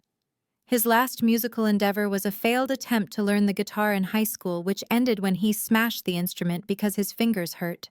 Yet here he was discussing studio time that likely cost thousands of dollars an hour. That is incredible, son, my father beamed, slapping the table. A visionary. You see, Jasmine? This is what ambition looks like. Darnell isn't afraid to reinvent himself. He chases greatness. I carefully set my fork down. An album, I said, keeping my voice neutral. That sounds expensive. How are you funding the production costs? My father's face darkened instantly. There you go again, Jasmine. Always counting pennies. Always looking at the ground while your brother looks at the stars. This is why you are where you are. And where is that exactly? I asked, genuinely curious to hear his assessment. Stuck, he spat. You are a worker bee, Jasmine. You punch a clock. You answer to a boss. You live in that cramped apartment, driving that sad little rental car outside, worrying about budgets and spreadsheets. You have no vision. You have no spark. Look at Darnell. He takes risks. He creates. That is the difference between a leader and a follower. Tiffany chimed in, picking at her food with a look of bored superiority. It is true, Jasmine. You have a very scarcity-based mindset. It is honestly draining to be around. Darnell is manifesting abundance. We are investing in his talent because we know the ROI will be massive. Investment, I repeated. Are you using the household funds for this? My father waved his hand dismissively. Of course we are. What is the point of having wealth if you don't back your own blood? The Onyx deal gave us breathing room, and I am using it to secure the family legacy. Darnell's name will be in lights. And you will probably still be filing reports in a cubicle 10 years from now. The irony was so sharp it almost drew blood. He was using the money I provided via the lease agreement I controlled to fund a vanity project for the son who was leeching him dry, all while mocking the daughter who actually owned the roof over his head. He called me a worker bee, unaware that the worker bee had bought the hive. I suppose I just prefer stability, I said, taking a sip of water. Stability is for the weak, Darnell sneered. You are afraid to fail, so you never really try. You are jealous, Jazz. It is okay to admit it. Not everyone has the artist gene. I looked at Darnell, really looked at him.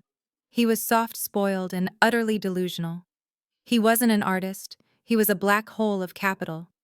And my father was shoveling the remaining family assets into that void with a smile on his face. I am not jealous, Darnell, I said quietly.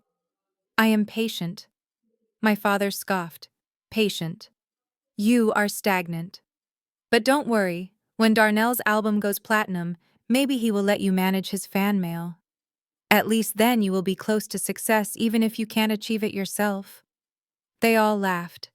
It was a cruel bonding sound, a unity forged in my exclusion. I forced a tight smile looking down at my plate. Let them laugh. Let Darnell book his studio time. Let Tiffany manifest her abundance. They were feasting on the deck of the Titanic, mocking the iceberg. I checked my watch. The eviction notice server was scheduled for tomorrow morning at 9:00 a.m. sharp. I hoped Darnell's new album had a track about homelessness. The brandy was poured a vintage amber liquid that swirled in the crystal snifters, catching the harsh light of the gallery track lighting Tiffany had installed. My father held his glass up, the tremor in his hand, masked by his grand posturing. He looked at Darnell, then at Tiffany, and finally let his gaze slide over me, with the indifference one might show a piece of furniture. He cleared his throat, a sound that demanded absolute silence. I have come to a decision, he announced, his voice thick with unearned authority. This music venture of yours, Darnell, it has inspired me. It reminds me that time is of the essence. Why wait for the inevitable? Why let the government take a slice of our hard-earned legacy when I am gone? He paused for dramatic effect. I am going to transfer the deed to the estate to you, son. Next week. We will call it a gift. Avoid the inheritance tax. It is time you took your rightful place as the master of this house. Darnell choked on his drink, a mixture of shock and avarice flooding his soft face. Tiffany actually squealed, clapping her hands together like a child who had just been promised a pony. Oh, Dad, that is amazing. We can finally start the real renovations without waiting for approvals. I sat perfectly still, my hands folded in my lap. The absurdity of the situation was almost suffocating. He was gifting a property he no longer owned to a son who couldn't afford to heat it. He was playing King Lear without a kingdom. But I didn't say a word about the Onyx contract. I didn't warn him about the clause prohibiting transfers. I simply picked up my water glass, hiding the small, cold smile that threatened to form on my lips. Is that so? I said, my voice soft and deliberately neutral. That is quite a gesture, Father, putting everything in Darnell's name. My father's chest puffed out, mistaking my silence for defeat. It is the only logical choice. Darnell represents the future. I knew you wouldn't understand, Jasmine. You lack the vision required to appreciate a legacy like this. Perhaps you are right, I murmured, taking a sip of water.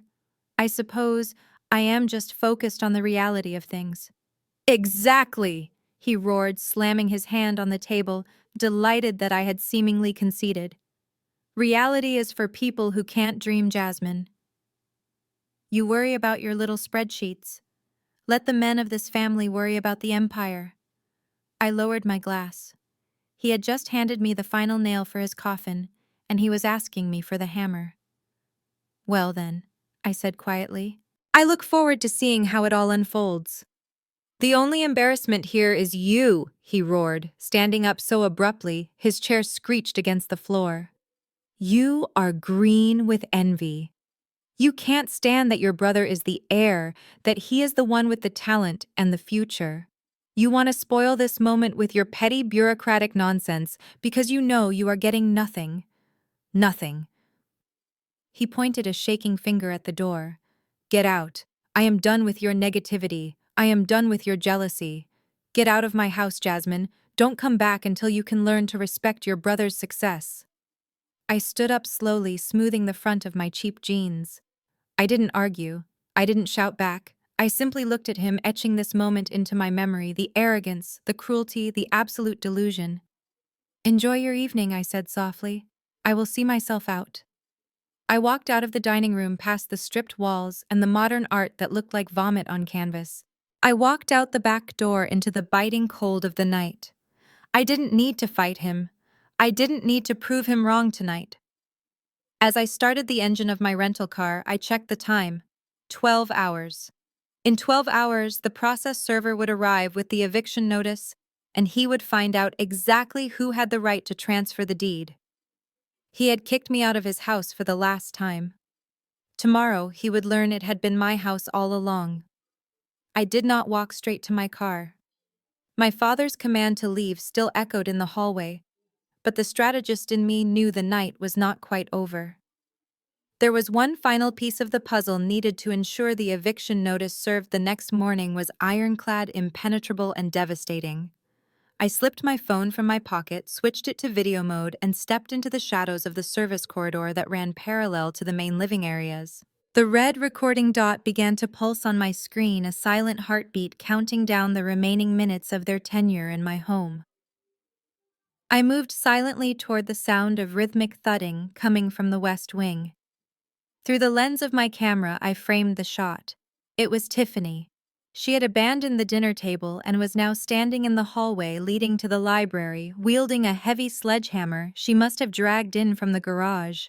She was wearing safety goggles over her perfect makeup, looking like a caricature of a demolition crew. I zoomed in. She was swinging the hammer into the plaster of the wall that separated the library from the drawing room. Dust billowed into the air, coating the antique sconces. "This wall is going down tonight," she announced to no one, or perhaps to her invisible social media audience, swinging the hammer again. "We need flow. We need open concept. If Robert wants a legacy, he needs a house that breathes." I held the camera steady, ensuring I captured the location and the extent of the damage. My mother had loved that wall. It held the structural integrity of the second floor. Tiffany wasn't just remodeling, she was compromising the structural stability of the estate. Under the terms of the lease agreement I had drafted, and Henderson had buried in the fine print, unauthorized structural modification was grounds for immediate lease termination with cause. She wasn't just breaking drywall, she was breaking the contract. I recorded for another 30 seconds, capturing the jagged hole she had punched through to the lathe, ensuring the audio picked up the sound of splintering wood. Structural damage. Check. I backed away, silently turning the camera toward the main salon. The smell hit me before I saw him, the pungent, skunky odor of high-grade marijuana. I rounded the corner, keeping the phone tight against my chest until I had a clear line of sight. Darnell was sprawled on the Louis XIV chaise lounge, his feet still in muddy boots resting on the silk upholstery. A haze of blue smoke hung around his head. I raised the phone again. Darnell held a thick joint in one hand and a glass of my father's brandy in the other. He took a long drag, holding the smoke in his lungs, before exhaling a cloud directly toward the oil painting of our great-grandfather. He flicked the ash onto the Persian rug, too lazy to reach for the crystal ashtray on the table. "This is the life," he mumbled, his eyes half closed, talking to the ceiling. "King of the castle. No rules, no limits. Just vibes." I zoomed in on the joint, then panned down to the burn mark forming on the rug, where a stray ember had landed. The Onyx Investment Fund lease agreement contained a strict clause regarding illegal substances and smoking indoors. It was a zero-tolerance policy. My father, as the signatory tenant, was responsible for the actions of his guests. By allowing Darnell to turn the Grand Salon into an opium den, he was in direct violation of Section 8, Paragraph C. I recorded him for a full minute. I captured the smoke, the ash, the muddy boots on the antique furniture, and the open bottle of liquor. I captured the utter lack of respect for the property and the law. This was not just bad behavior. It was a breach of contract that no judge in the state would ignore. I stopped the recording and watched the thumbnail save to the cloud. It was done. I had them on structural damage, illegal activity, and destruction of property. The eviction notice wouldn't just be a surprise, it would be a legal necessity. I slipped the phone back into my pocket, feeling the weight of the evidence like a weapon. I slipped out the side door, the cold night air rushing to meet me, cleansing the smell of dust and smoke from my clothes. I walked to my rental car, the gravel crunching softly under my boots. I didn't look back at the house. I didn't need to. I carried the house in my pocket, now digitized and documented. As I started the engine and drove down the dark, winding driveway past the sleeping guard booth, I felt a profound sense of calm. They were celebrating their ownership inside breaking walls and lighting up completely unaware that the landlord had just finished her inspection. The show was over. They just didn't know the curtain had already fallen. The courier arrived at my city apartment on a Tuesday morning, carrying an envelope that looked like it cost more than my weekly grocery budget. It was heavy, cream-colored cardstock with hand-calligraphed lettering in a shimmering navy ink. I didn't need to open it to know what it was, but I slid my letter opener under the wax seal anyway, savoring the theatricality of their delusion. Inside was a formal invitation, embossed with the Henderson family crest, a crest my father had commissioned 10 years ago to give himself a sense of old-world lineage he hadn't actually inherited. Robert Henderson requests the honor of your presence at the Legacy Gala, it read, to celebrate the transfer of the Henderson estate and the future of our dynasty. Below the flowery text was the date set for exactly 1 week from today and a note indicating that black tie was mandatory. I stared at the paper, letting the absurdity of it wash over me. He was throwing a coronation.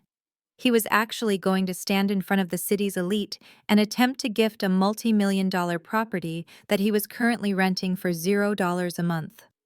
He was so confident in his manipulation of the Onyx investment fund that he hadn't even bothered to read the fine print of his lease, which explicitly forbade the transfer of interest or subletting without owner approval. It was perfect. It was the final irrevocable proof of his intent to defraud the owner. He wasn't just breaking a rule in private, he was inviting an audience to watch him do it. I placed the invitation on my desk right next to the hard drive containing the footage of Tiffany's demolition derby and Darnell's drug use. The evidence was now complete. I picked up my phone and dialed my personal assistant, Sarah. She answered on the first ring, her efficiency a sharp contrast to the chaos my family thrived in. Sarah, I said, my voice calm and devoid of the tremors that used to plague me when dealing with my father. I just received the invitation. It is time. Understood, Ms. Henderson. She replied instantly. Are we proceeding with the standard eviction protocol? No, I said, leaning back in my chair and looking out at the skyline. Standard is too good for this. I want the nuclear option. Prepare the full legal dossier. I want the notice of lease termination for cause. I want the suit for damages to real property regarding the rose garden and the walls. And I want a cease and desist order regarding the fraudulent transfer of the deed.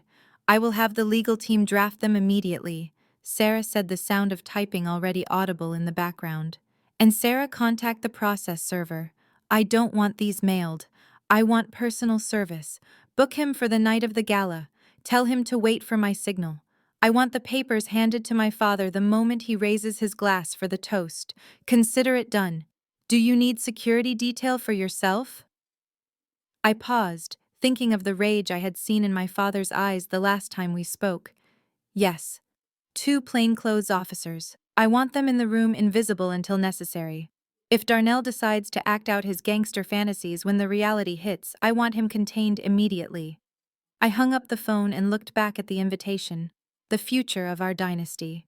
They had no idea just how accurate that phrasing was. The future was coming fast and hard, and it was going to arrive in a manila envelope served in front of everyone they tried to impress. I picked up a red pen and circled the date on my calendar. It wasn't just a party anymore, it was Judgment Day. The crystal chandelier above the ballroom seemed to vibrate with the sheer volume of my father's rage. His face was a mask of crimson fury, veins bulging in his neck as he gripped the podium, his knuckles white. The silence from the crowd of elites was suffocating, a heavy blanket of shock that smothered the room. They had come for champagne and a coronation, but they were witnessing a public execution of family ties. You are a cancer, Jasmine, he roared into the microphone, the feedback whining in protest. You have always been a rot at the center of this family. Jealous, petty, small. You cannot stand to see your brothers succeed because you know you will never amount to anything more than a glorified clerk. I should have cut you off years ago. I should have thrown you out the day you turned 18 and saved myself the embarrassment of your existence. Darnell stood beside him, smirking, a glass of champagne dangling loosely from his fingers. He looked at me with pity, shaking his head, as if I were an unruly child throwing a tantrum at a funeral. Tiffany was busy whispering to the mayor's wife, likely trying to spin this as a mental health episode on my part. I did not flinch. I did not look away. I stood in the center of the room, an island of calm in the sea of his vitriol. I smoothed the fabric of my dress, the silk cool under my fingertips. He was finished. He just didn't know it yet. He had screamed himself hoarse, expended his fury, and now he was panting, waiting for me to break, to cry, to run away, as I had done so many times before. Instead, I raised my hand. It was a small, precise gesture. From the back of the room, the double doors swung open. They did not creak. They banged open with authority. The process server walked in. He was a large man in a cheap, ill-fitting gray suit that clashed violently with the sea of tuxedos and designer gowns. He walked with a purpose that parted the crowd like the Red Sea. He did not look at the guests. He did not look at the waiters. His eyes were locked on the stage. My father frowned, his confusion cutting through his anger. "Who is this security? Get this man out of here." The two plainclothes officers I had hired stepped forward from the shadows near the stage, but they did not move toward the process server. They moved to block Darnell, who had taken a step forward with his chest puffed out. Darnell froze, realizing he was outmatched. The process server marched up the stairs to the stage. He stopped directly in front of my father. The room was so quiet, you could hear the ice melting in the buckets. "Robert Henderson," the man asked, his voice flat, bored. My father drew himself up to his full height. "I am he, and you are trespassing on private property." The man reached into his jacket and pulled out a thick manila envelope. "You are being served, Mr. Henderson." He shoved the papers into my father's chest. My father instinctively grabbed them, his hands shaking. He looked down at the envelope, then at me. "What is this? Is this some kind of joke?" "Read it," I said. My voice was not loud, but it carried to every corner of the room. He ripped the envelope open. A stack of photographs slid out and scattered across the stage floor. They were high-resolution prints: Tiffany swinging the sledgehammer, the hole in the load-bearing wall, Darnell smoking a joint on the antique furniture, the muddy crater where my mother's rose garden used to be. The guests nearest the stage gasped as they saw the images. My father stared at them, his face draining of color. He looked at the legal documents in his hand. Notice of immediate lease termination for cause. Civil suit for damages. Cease and desist. "Lease termination," he whispered, his voice trembling. "This is my house. I own this house." "No, father," I said, taking a step closer to the stage. "You don't. You haven't owned this house for 6 months.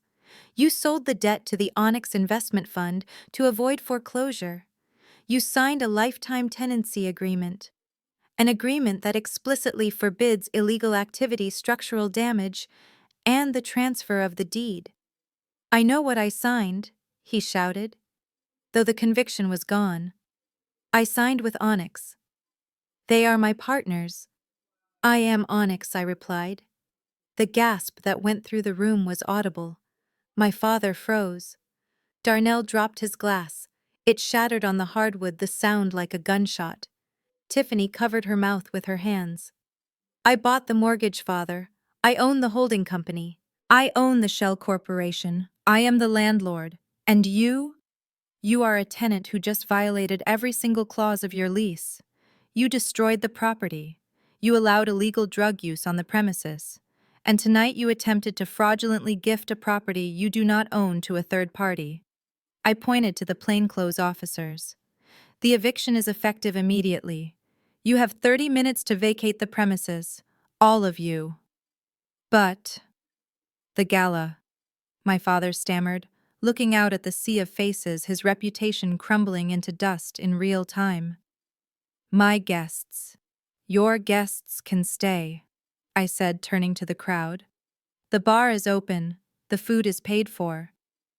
But the Henderson dynasty ends tonight. Please enjoy the party. It is a celebration of new management." I turned back to my father, whose legs seemed to have given out as he slumped against the podium. Get out of my house. The silence that followed my declaration was absolute, a vacuum in the center of the ballroom that sucked the air out of everyone's lungs. My father stood frozen, his mouth slightly open, looking like a man who had just watched the sun rise in the west. He turned his desperate gaze toward the VIP table near the stage, seeking his consigliere, his legal shield, the man who had always made his problems disappear. He looked for Mr. Henderson. Mr. Henderson did not look like a shield. He looked like a man facing a firing squad. He sat hunched over his untouched plate of filet mignon, dabbing his forehead with a linen napkin that was already soaked through with perspiration. He felt the weight of my father's stare, and more importantly, he felt the weight of my gaze burning into the side of his head. He remembered the folder in the safe. He remembered the threat of disbarment I had levied 6 months ago. He knew that the moment for equivocation had passed. Slowly, painfully, the lawyer pushed his chair back. The legs scraped against the parquet floor, a harsh grating sound that made several guests flinch. He stood up, his knees shaking so visibly that the fabric of his trousers rippled. He adjusted his glasses, which were sliding down his slick nose, and cleared his throat. It came out as a squeak. He tried again. "Mr. Otis," he said, his voice trembling but audible in the dead quiet of the room. The use of my father's middle name, a formality he usually reserved for serious legal counsel, signaled the gravity of the betrayal to come. "You cannot give Darnell this house." My father blinked, his brain unable to process the input. "What did you say?" "Of course I can. I am the owner. Tell her, Henderson. Tell this ungrateful girl who owns this estate. Tell her I have the power to leave my legacy to whomever I choose." Mr. Henderson looked down at his shoes, unable to meet my father's eyes. "You are not the owner, sir. You haven't been for 6 months. The transfer of the deed to the Onyx Investment Fund was absolute. It was a full sale, not a loan collateralization.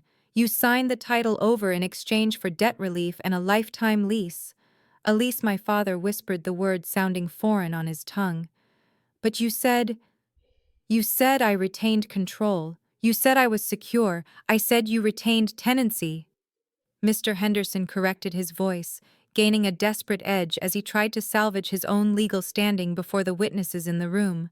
"Subject to the strict terms of the lease agreement. A lease that explicitly prohibits the transfer of the property to any heirs, assigns, or third parties. You cannot gift what you do not possess. The estate belongs to Onyx, and Onyx belongs to her." My father finished, pointing a shaking finger at me. The lawyer nodded miserably, wiping sweat from his upper lip. "Yes, the holding company is solely owned by Jasmine. She is the landlord. And sir, regarding the eviction notice, I drafted the lease terms myself at her direction. The clauses regarding illegal activity and structural damage are standard and enforceable. If the evidence she claims to have is authentic—" "It is authentic," I interjected, my voice cutting through the lawyer's stammering. "And you know it. Then you have no legal standing to remain." Mr. Henderson finished, collapsing back into his chair as if his strings had been cut. "The deed is hers. The house is hers. It is over, sir." The betrayal hit my father like a physical blow.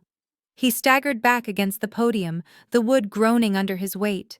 He looked at Darnell, who was staring at the lawyer with his mouth agape, the dream of a tax-free inheritance evaporating in real time. He looked at Tiffany, whose face was a mask of calculation, as she realized the gravy train had just derailed. And then he looked at me.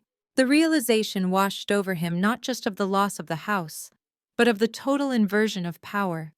The daughter he had mocked, the worker bee he had scorned, had bought him out, housed him, and was now evicting him, all while he played pretend king in a castle he had sold for scraps.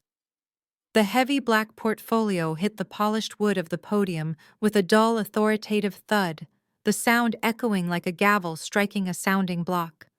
I didn't need to shout. The silence in the ballroom was so absolute that a whisper would have carried to the back rows.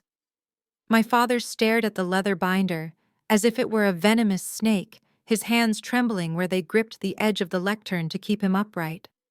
Because you don't own it, I said, my voice cutting through the thick tension, cool and unwavering. Onyx Holdings owns it. And I own Onyx Holdings. I reached out and flipped the cover open. Inside wasn't just the deed. It was the incorporation papers, the bank transfer records, and the signed lease agreement with his signature scrawled in confident, ignorant blue ink at the bottom. I turned the binder around so he could see the undeniable truth in black and white. Look at it, Father. Look at the date. 6 months ago, you were desperate. You were drowning in debt, terrified of losing your status, terrified that your friends at the country club would find out you were insolvent. So when a faceless investment fund offered you a lifeline, you grabbed it. You didn't ask questions. You didn't read the fine print. You just signed.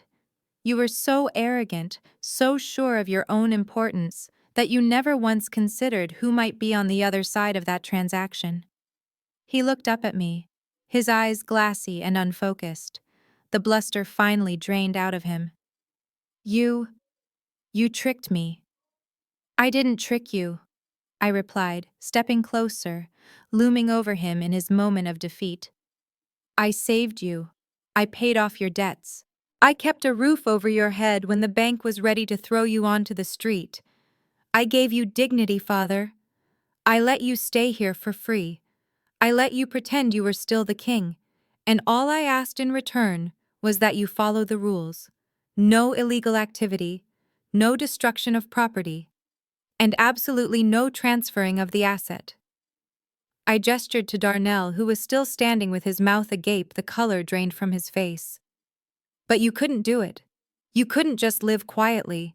You had to destroy. You had to bring him in to smash my mother's walls and burn holes in my furniture. You had to dig up her garden. And then the ultimate insult. You tried to give away my property to the son who has never worked a day in his life just to spite me. The crowd murmured, the tide turning violently against the man they had toasted just minutes ago. They saw the photos on the floor. They heard the lawyer's confession. They saw the proof on the podium. The illusion of the Henderson dynasty was shattered, replaced by the reality of a squatter living on his daughter's charity. Tiffany let out a small, strangled sob, realizing the renovation, the clout, the future she had married into it was all smoke. Darnell looked at the lawyer, then at his father, waiting for someone to fix it, for someone to bail him out like they always did. But there was no one left. The checkbook was closed. This isn't your legacy, I said, closing the binder with a snap. It's mine. And I am evicting you. You have 30 minutes to pack your personal effects. Anything left behind will be moved to storage at your expense. The security team is waiting to escort you off the premises. My father slumped his head, bowing, the fight finally extinguished. He looked old, frail, and incredibly small. The guests began to shift, uncomfortable witnesses to a tragedy, turning away from the stage, their eyes averting from the man who had fallen so far so fast. I turned my back on him and walked down the stairs. The sound of my heels on the parquet floor, the only rhythm in the room. The air in the ballroom had turned brittle, a fragile glass construct waiting for a single frequency to shatter it. My father was a statue of ruin slumped against the podium, but Darnell was vibrating with a frantic, cornered energy. His eyes darted from the leather binder to the crowd, then back to me. His brain clearly misfiring as he tried to construct a narrative where he was still the victor. You work for them. He stammered, a desperate smile twitching at the corner of his mouth. That is it. You are the liaison. You are just the property manager. You are trying to scare us, but you answer to a board. You answer to the real money. I did not laugh. Laughter would have been too warm, too human for the entity I had become. I simply reached out my hand, steady as stone, and flipped the heavy cream-colored page of the incorporation document. The sound of the paper turning was the loudest noise in the room. I pointed to the signature block at the bottom of the final addendum. You still do not see it, do you? I asked, my voice dropping to a register that vibrated in the floorboards. You thought Onyx was a faceless institution. You thought it was an algorithm in a glass tower that you could outweight or charm. I tapped the paper. I am the algorithm, Darnell. I am the board. I am the majority shareholder, and I am the CEO of Onyx Holdings. Darnell snatched the binder from the podium, his movements jerky and uncoordinated. He pulled it close to his face, squinting as if the words were written in a foreign language. He read the line, Jasmine Henderson, Chief Executive Officer, Onyx Investment Fund. He read the incorporation date. He read the sole signatory authority. The blood drained from his face with the speed of a curtain falling. His skin turned the color of wet ash. His lips parted, but no sound came out. The hand holding the binder began to tremble, the leather cover rattling against the wood of the lectern. He looked up at me, and for the first time in his life, he did not see his little sister. He saw a predator. You, he wheezed, the word escaping like a dying breath.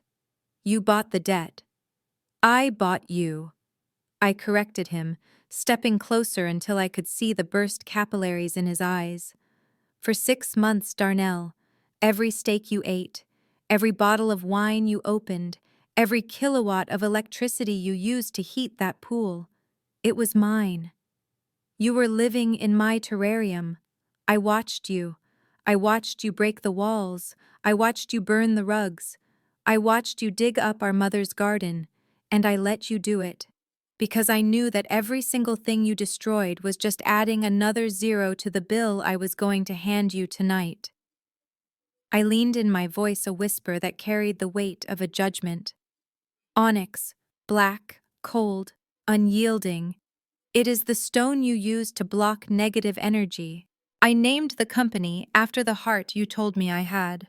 I built this entire mechanism to mirror the coldness you showed me. And now the stone is falling. Darnell's hands went slack. The binder slipped from his grasp and hit the floor with a flat final thud. He looked at his father, seeking a savior, but found only a broken old man. He looked at Tiffany, but she was already backing away, calculating her own survival. He looked back at me, and the reality of his position crashed down on him. He was not the heir.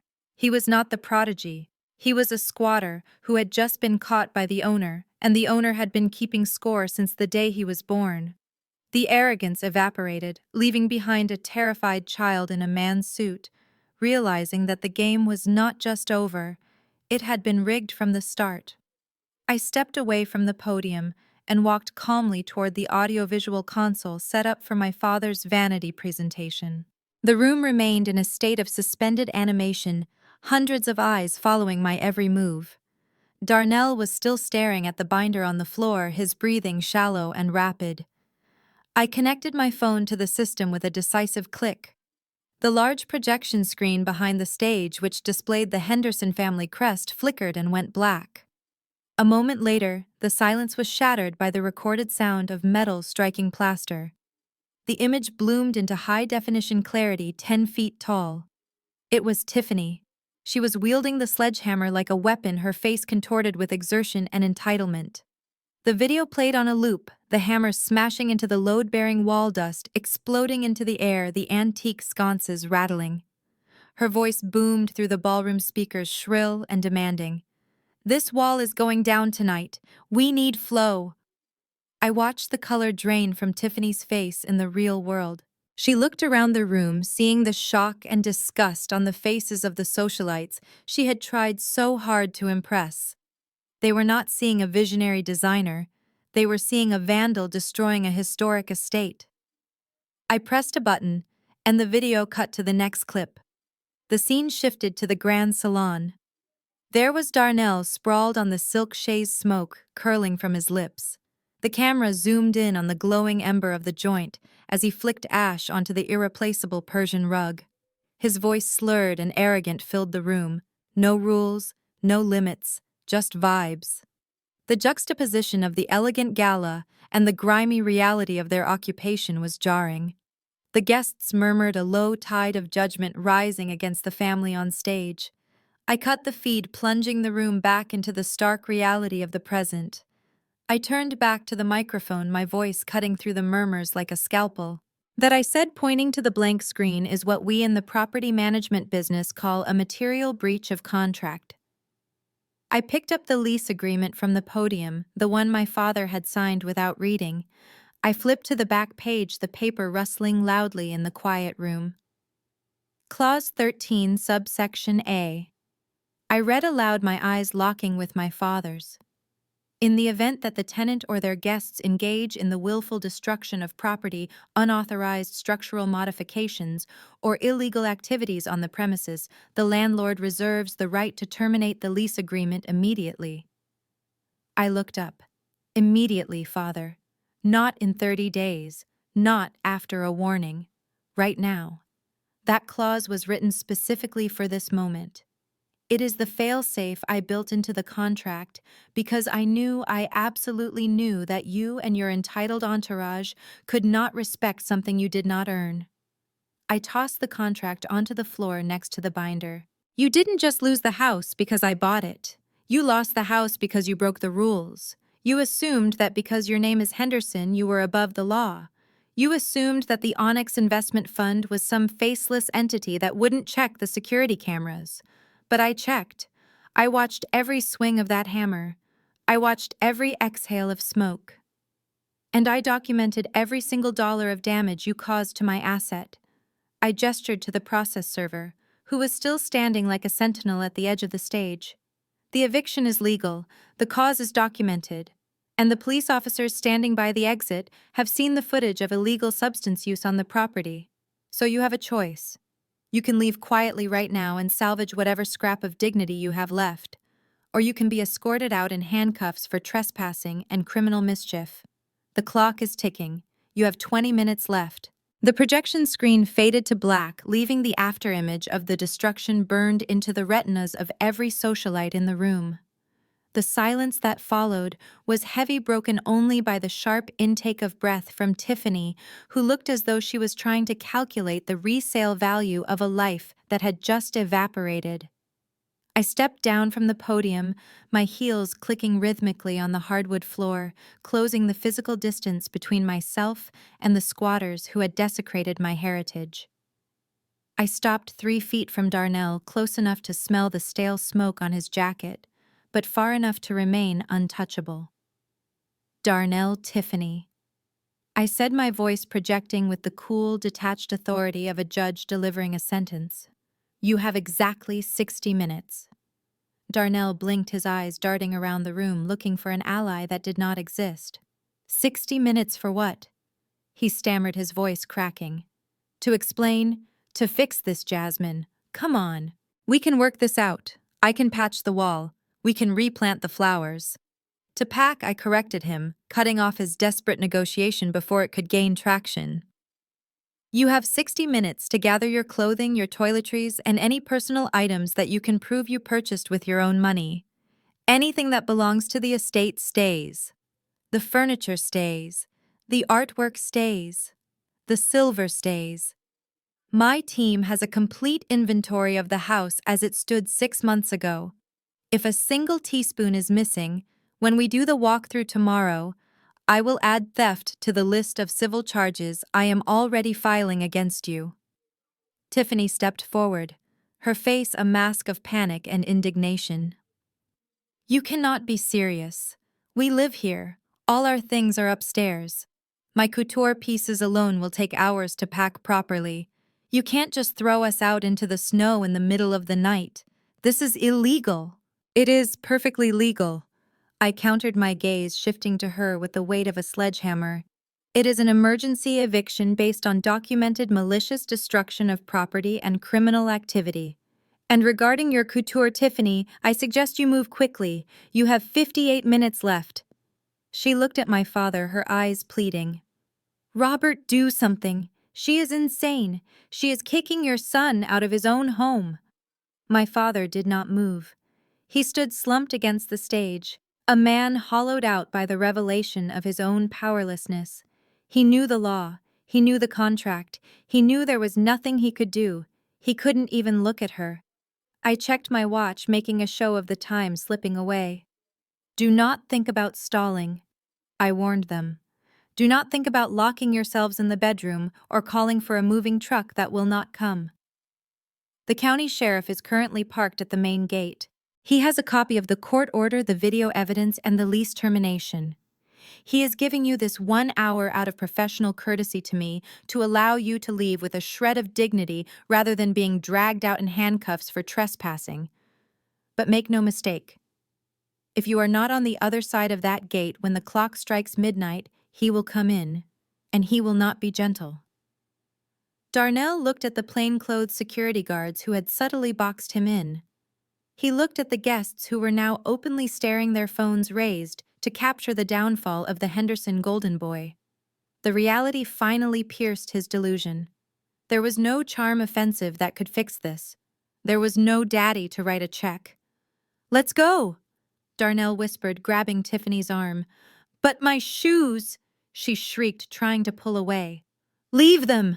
he shouted, his voice breaking into a sob of pure frustration. "Just move." They scrambled toward the exit, pushing past the confused waiters, abandoning their champagne glasses and their dignity on the floor. The sound of their footsteps retreating down the hallway was the only music I needed.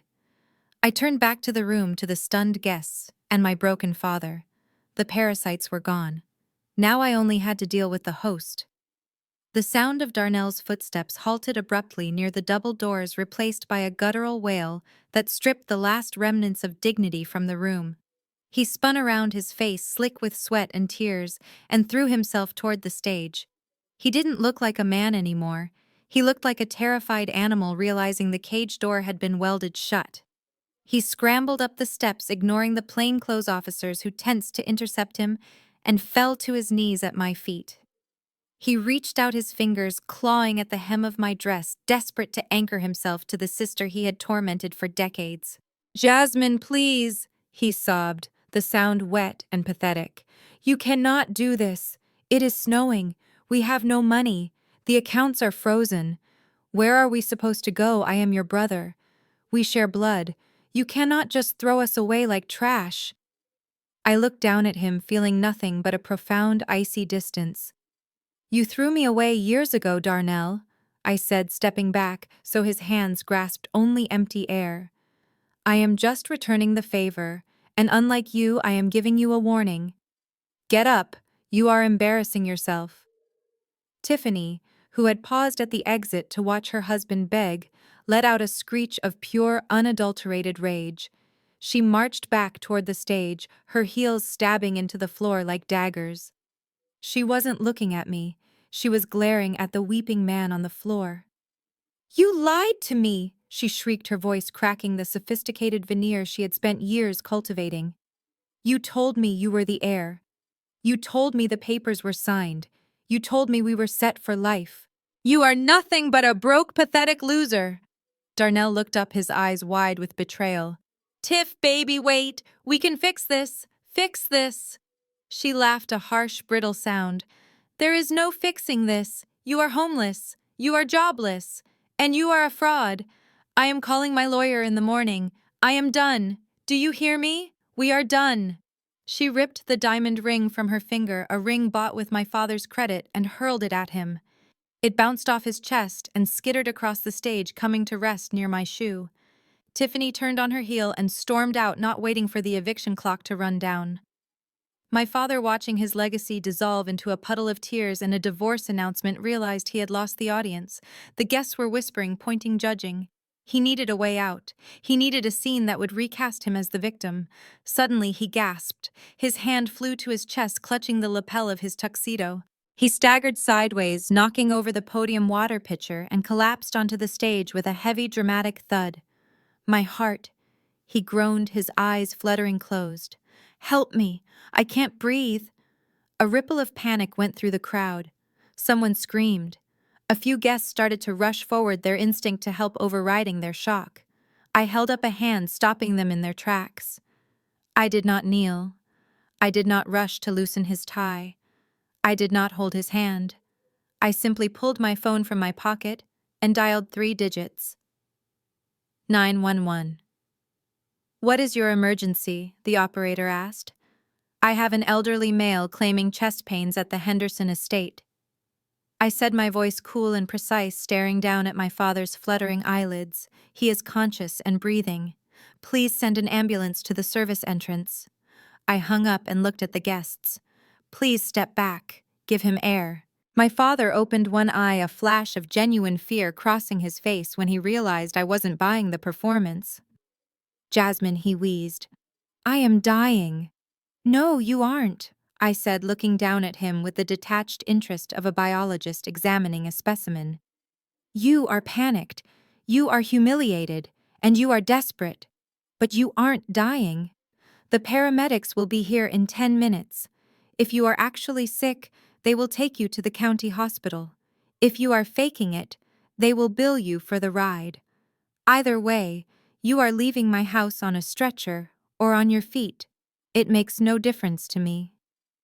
30 days have passed since the wail of the ambulance siren faded down the driveway of the estate. I sat in my city office, the leather chair finally feeling like a throne that truly belonged to me, and uncapped my pen to sign the check for Pine Grove Nursing Home. It was not the Tuscan retirement villa my father had always bragged he would retire to.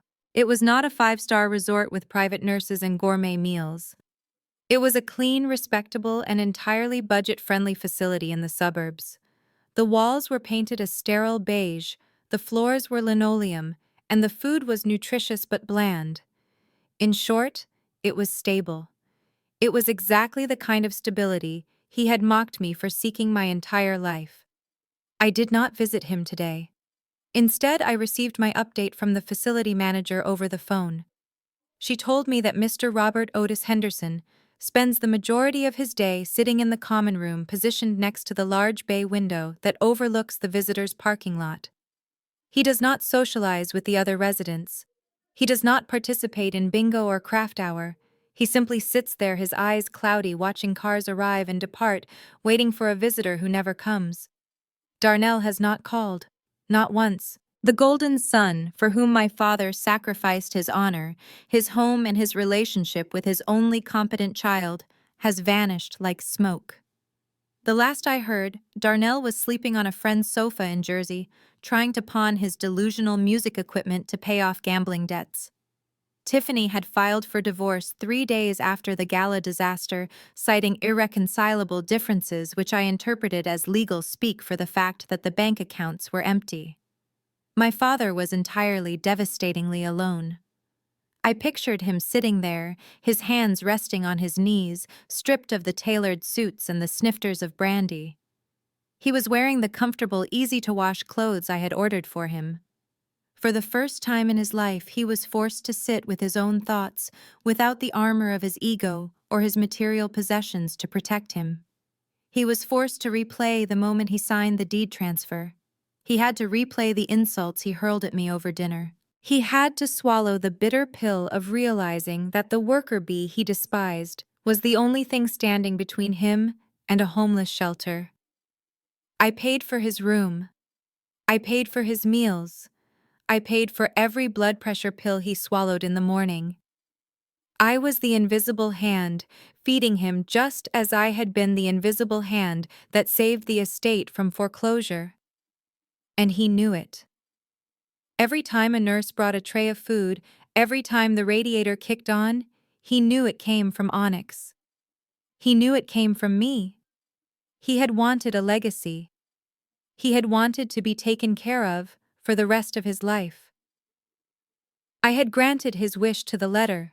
He was safe. He was secure. And he was completely, utterly powerless. The Henderson dynasty did not end with a bang. It ended with a monthly check signed by the daughter he never saw. I folded the checkbook, placed it in the drawer, and swiveled my chair to look out at the city that was now mine to conquer. The past was paid in full. The future was free. The mountain air was crisp, carrying the scent of pine and damp earth, but beneath it all was the sweet, unmistakable perfume of blooming roses. I stood on the stone patio, the morning sun warming my face, looking out at the transformation. It had taken 6 months, 3 landscape architect crews, and a significant withdrawal from the Onyx Capital reserves, but the scars were gone. The mud pit where Tiffany had parked her excavator was now a lush, vibrant sea of crimson and white blooms. I had imported mature bushes, recreating my mother's sanctuary down to the exact species she had cherished. The trellis was rebuilt sturdy and new, waiting for the climbing vines to take hold. The estate no longer looked like a crime scene. It looked like a memory restored. I walked down the stone path, my fingers brushing against the velvet petals of a Mr. Lincoln tea rose. My father had built this house to be a fortress of his ego, a monument to his status that he ultimately could not afford. He wanted a dynasty. He wanted a legacy. I stopped at the edge of the garden where a new, modest brass plaque had been installed on a granite plinth.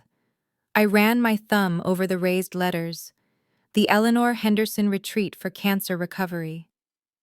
I wasn't going to live here. I wasn't going to sleep in the rooms where I had been told I wasn't good enough, or eat in the dining room where I had been served eviction notices along with the turkey. To live here would be to inhabit his ghost. Instead, I was repurposing the vessel.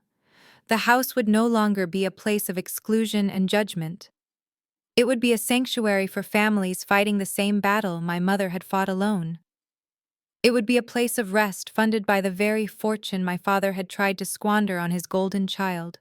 He sat in a beige room staring at a parking lot while his former kingdom was being turned into a monument to the wife he had neglected. That was the true inheritance. I turned away from the house, the gravel crunching under my boots. I walked to my car, a sleek, reliable sedan that I owned outright. I didn't look back at the grand facade. I didn't need to. I carried the victory in my chest, a quiet, steady flame that didn't need to burn anything down to prove it existed. I opened the car door and slid into the driver's seat. For years I had defined myself by their rejection.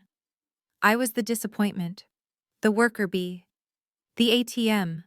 Now I was just Jasmine. I started the engine, the hum of the motor breaking the mountain silence. I shifted into gear and drove down the winding driveway past the new security gate which now guarded patience instead of secrets. As I turned onto the main highway accelerating toward the city and the life I had built with my own two hands, I checked the rearview mirror one last time. The estate shrank in the distance, becoming just a speck of stone and timber against the vastness of the mountains. I smiled a genuine, unburdened smile and turned my eyes to the road ahead. The past was a check I had already cashed. I drove forward into the light, leaving the shadows behind me for good. This story powerfully illustrates that true self-worth is internal and cannot be dictated by toxic family members. Jasmine's journey proves that resilience and strategic silence are far more potent than emotional confrontation. While her father and brother relied on empty entitlement and ego, Jasmine silently built an empire using intelligence and hard work. The narrative serves as a stark reminder that every action has a consequence. You cannot mistreat someone for years and expect them to be your savior. Ultimately, the best revenge is not just succeeding, but holding your oppressors accountable with absolute legal precision. If you found Jasmine's calculated justice satisfying, please like, subscribe, and comment below. Do you think her family deserved their fate?